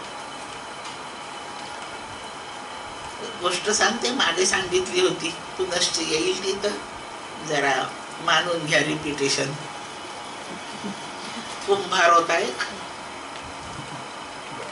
चांगला श्रीमंत कुंभार होता. झोपडं बिपडं नाही, छान बांधलेलं घर होतं, मोठं मोठं अंगण. व्यापार खूप चालायचा त्या मडक्यांचा त्याचा. मातीचा मोठा ढीग बाहेर, अशीच घट तयार झालेल्या घटांची उतरंड लागलेली. इकडे मोठा आवाज मडके भाजण्याचा, असा थाटाचा मोठा तो कुंभार. जेवढा मोठेपणा जास्त तेवढी भीती जास्त चोराबिरांची. कुत्रा पाळला चांगला, शिकारी कुत्रा. आणि आता माती व्हायची, मडके गाडगे व्हायचे, इकडून तिकडं फिरवायचे, न्यायचे. गाढव ठेवलं, त्याच्यावर मडके लादायचे, विकायला न्यायचे. माती पोतेत भरायची, त्या गाढवावर लादायची, आणायची. गाढव आहे, कुत्रा आहे. अंगणात त्यांच्या जागा आहे बांधून ठेवण्याच्या, तिथे बांधले, जवळजवळच बांधलेले आहेत. कुत्र्याची गाढवाची दोस्ती झाली. रोज त्यांनी बोलावं, एकमेकाशी बोलायचं, चौकशी करायची. गाढवाला विचारायचं कुत्र्याने, आज काय जेवला भाऊ, आज काय जेवला. त्याने त्याला विचारायचं, तू काय जेवला. कुत्र्याला गाढव भाऊ म्हणायचं, आणि गाढवाला कुत्र दादा म्हणायचं. दादा भाऊचे संवाद झोपेपर्यंत बोलायचे. गाढव फिरायला गेले की आज किती हिंडून आला रे, किती किलोमीटर गेला होता, आज किती मडके तुझ्या पाठीवर होते. कुत्र्याचं खाद्य म्हणून कुत्र्याला दूध पोळी रोज मिळायची. गाढवाला काही चारा मिळायचा, थोडीशी भाकरी बिकरी मिळायची. छान चाललंय अगदी. एक दिवस कुत्र्याला दूध भाकरी घातली नाही. दुसऱ्या दिवशी घातली नाही. कशामुळे घातली नाही माहित नाही मला. आपण कुंभाराला जाऊन विचारून येऊ. कुत्र्याला संताप आला. मालकाने मला उपाशी ठेवलं 2 दिवस. आता पाहणं दाखवतो मालकाला काय आहे. त्या दिवशी रात्री कुत्र खूप निराश, नाराज, दुःखी, संतापी असं झालं. गाढव विचारतं, भाऊ काय रे बा, बोलत नाहीस? राग आलाय मला. कोणाचा? माझा नाही, तुझा नाही रे. त्यात आता माझ्याकडून नुसते काम करून घेतो अपेक्षा, कामाची खायला नाही घालत. 2 दिवस झाले उपाशी, आज इंगाच दाखवतो. योगायोग असा की त्या दिवशी रात्री 2 वाजता चोर आले. त्याच्या घराच्या खिडक्या मागच्या बाजूच्या जिथे ते झोपले नव्हते तिकडच्या खिडक्या ते तोडीत होते. थोडीशी हालचाल सुद्धा कुत्र्यांना कळते. पण कुत्र आज भुंकला नाही. आलेत कोणीतरी भामटे, करू दे त्यांना चोरी. आता मी नाही, आता भुंकतच नाही. आज जा, उठवीत नाही मला. गाढवाला जाग आली ते ऐकून. गाढव म्हणत, अरे जरा उठ, भुंक ना थोडसा. ते आलेत ना चोरटे, मालकाला हात मारून दे. मी आज भुंकणार नाही. का बरं? 2 दिवस झाले उपाशी आहे. त्याला जर माझी किंमत नाही तर मी का त्याचं करू सगळं काम? नाही भुंकत. अरे असं नको न करू, आपला मालक आहे. भुंक जरा मोठ्याने. मालक जागा होईल, चोर पळून जातील. त्या चोरांना म्हणा घर धुवून न्या, पण मी आज भुंकत नाही. झोपले झोपू दे सगळ्यांना, नाही भुंकतच नाही.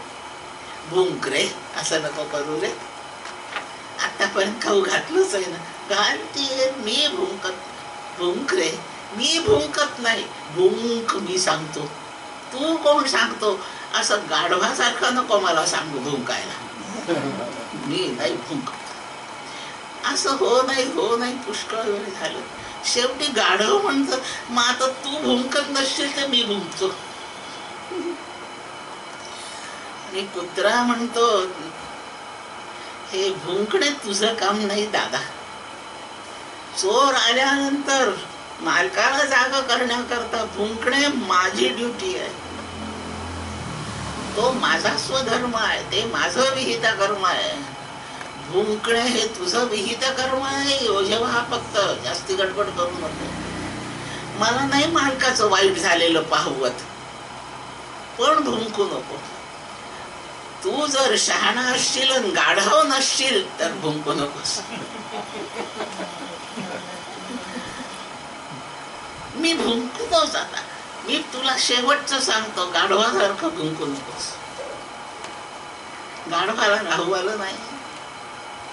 आणि गाढवाने त्याचे पंचम स्वरामधले आलाप सगळे काढले. मालक तडफडून उठला. मालकाच्या घरातली आणखी 4-2 माणसं उठले. कंदील लावले, काठ्या घेतले आणि भराभरा बाहेर निघाले. काय गडबड आहे? कुत्र भुंकत नाही म्हणून काही विपरीत नसेल. गाढव ओरडला म्हणजे काहीतरी झालं असेल. काय गडबड आहे? 2 जण घराच्या मागे गेले, 2 जण इकडून आले. गाढव कुत्र बांधलं तिथे आले. कुत्र आपलं मुरकुंडी वळून तसंच निजलेलं आहे आणि गाढव ओरडत उभं राहिलेलं दिसलं. सगळीकडे पाहून झालं, कुठे चोर नाही, दार फोडलं नाही, खिडक्या तोडलेल्या नाही, काही हरवलेलं नाही. आणि कुत्राची ड्युटी त्यांनी केली नाही, ते शांत झोपलंय. म्हणजे विपरीत काहीच घडलं नाही. हे काय म्हणून मध्ये ओरडलं. आमची झोप खराब केली. जेवढे चोरासाठी काठ्या घेऊन आलेले त्यांनी त्या सगळ्यांचे प्रहार गाढवावर केले. ज्याचं जे कर्म नाही ते त्यांनी करू नाही. परधर्मो भयावहा.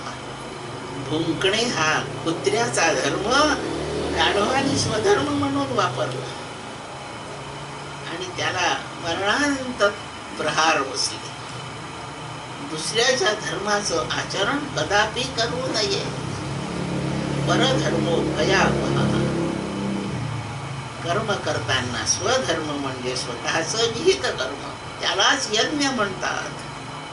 ते निरहंकारी होण्यासाठी उपयुक्त आहे.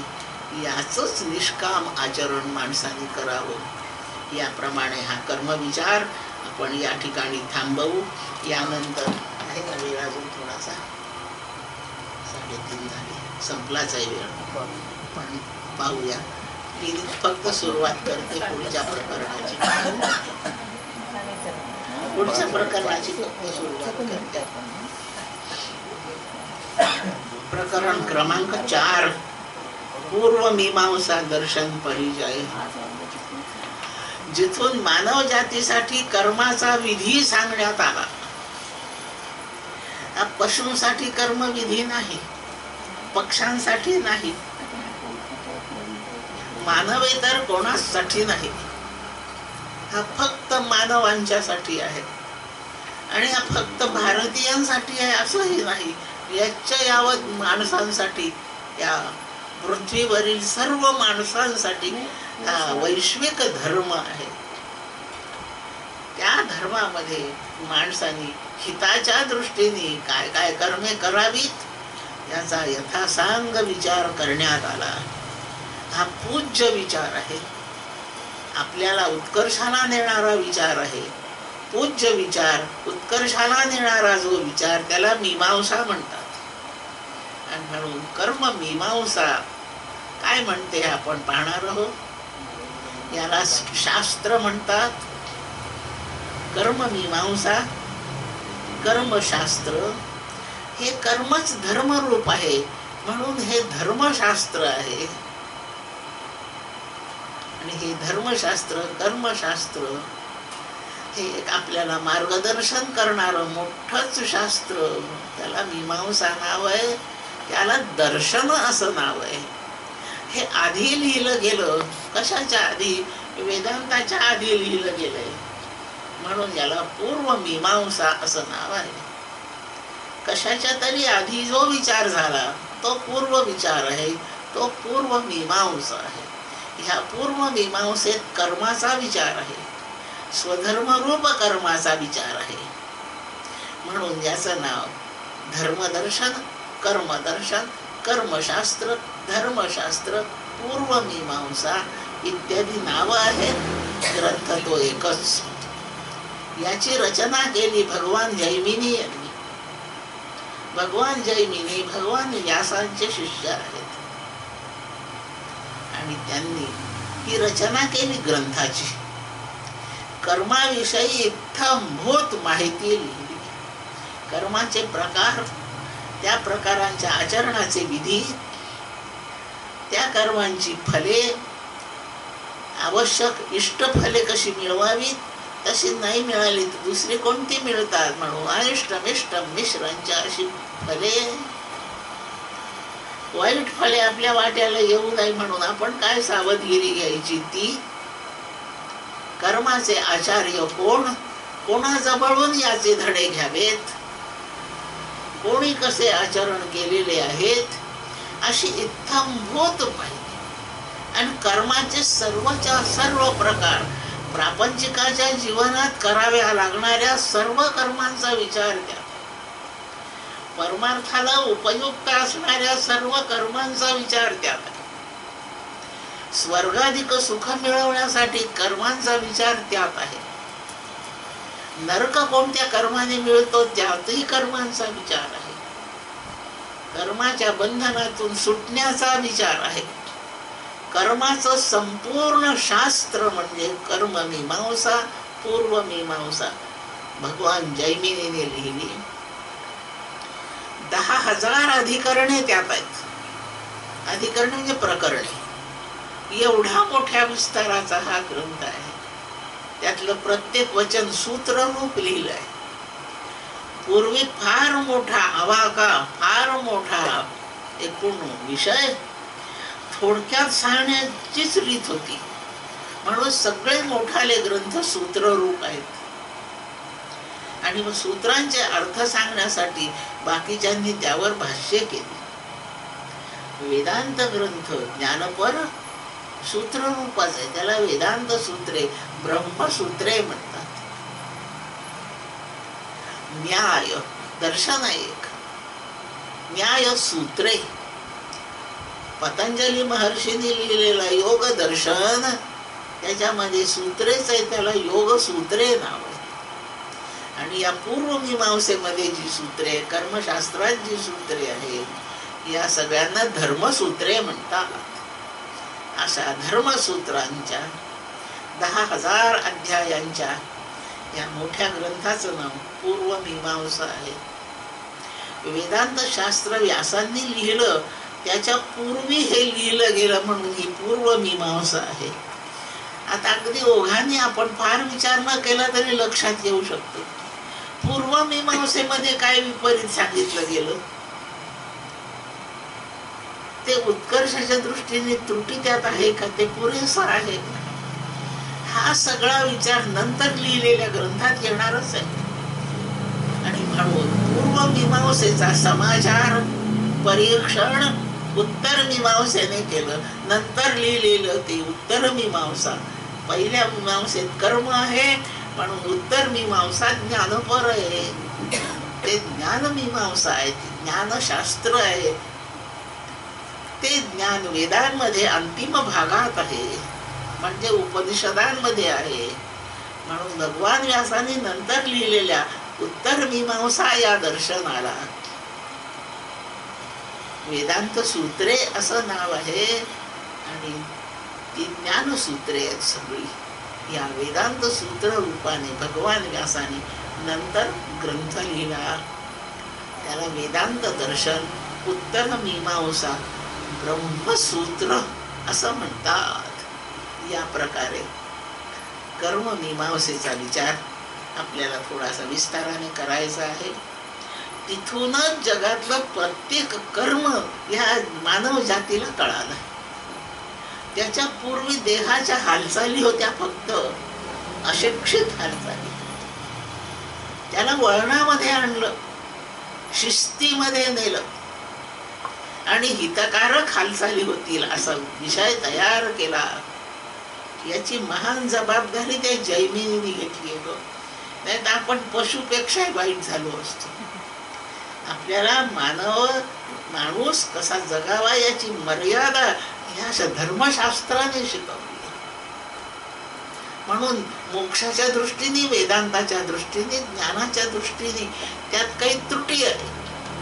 पण त्रुटी असल्या तरी आपल्याला माणूस बनवण्याची संपूर्ण जबाबदारी पूर्वमीमांसा ग्रंथाची आहे, ती जैमिनीची आहे. आपल्याला माणूस बनवण्याची जबाबदारी पूर्वमीमांसेची आहे.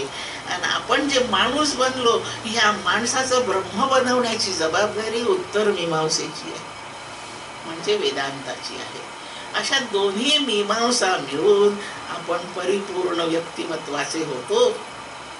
त्यातल्या वेदांत सूत्रांचा विचार नाही करायचा, पण पूर्वमीमांसेचा विचार करताना तुलनेने आपण मधून मधून वेदांताचा संदर्भ घेत जाऊ. या ठिकाणी वाणीला विराम देते. पुंडलिक वरदा हरी विठ्ठल, श्री ज्ञानदेव तुकाराम विठ्ठल विठ्ठल विठ्ठल. जय जय रघुवीर समर्थ.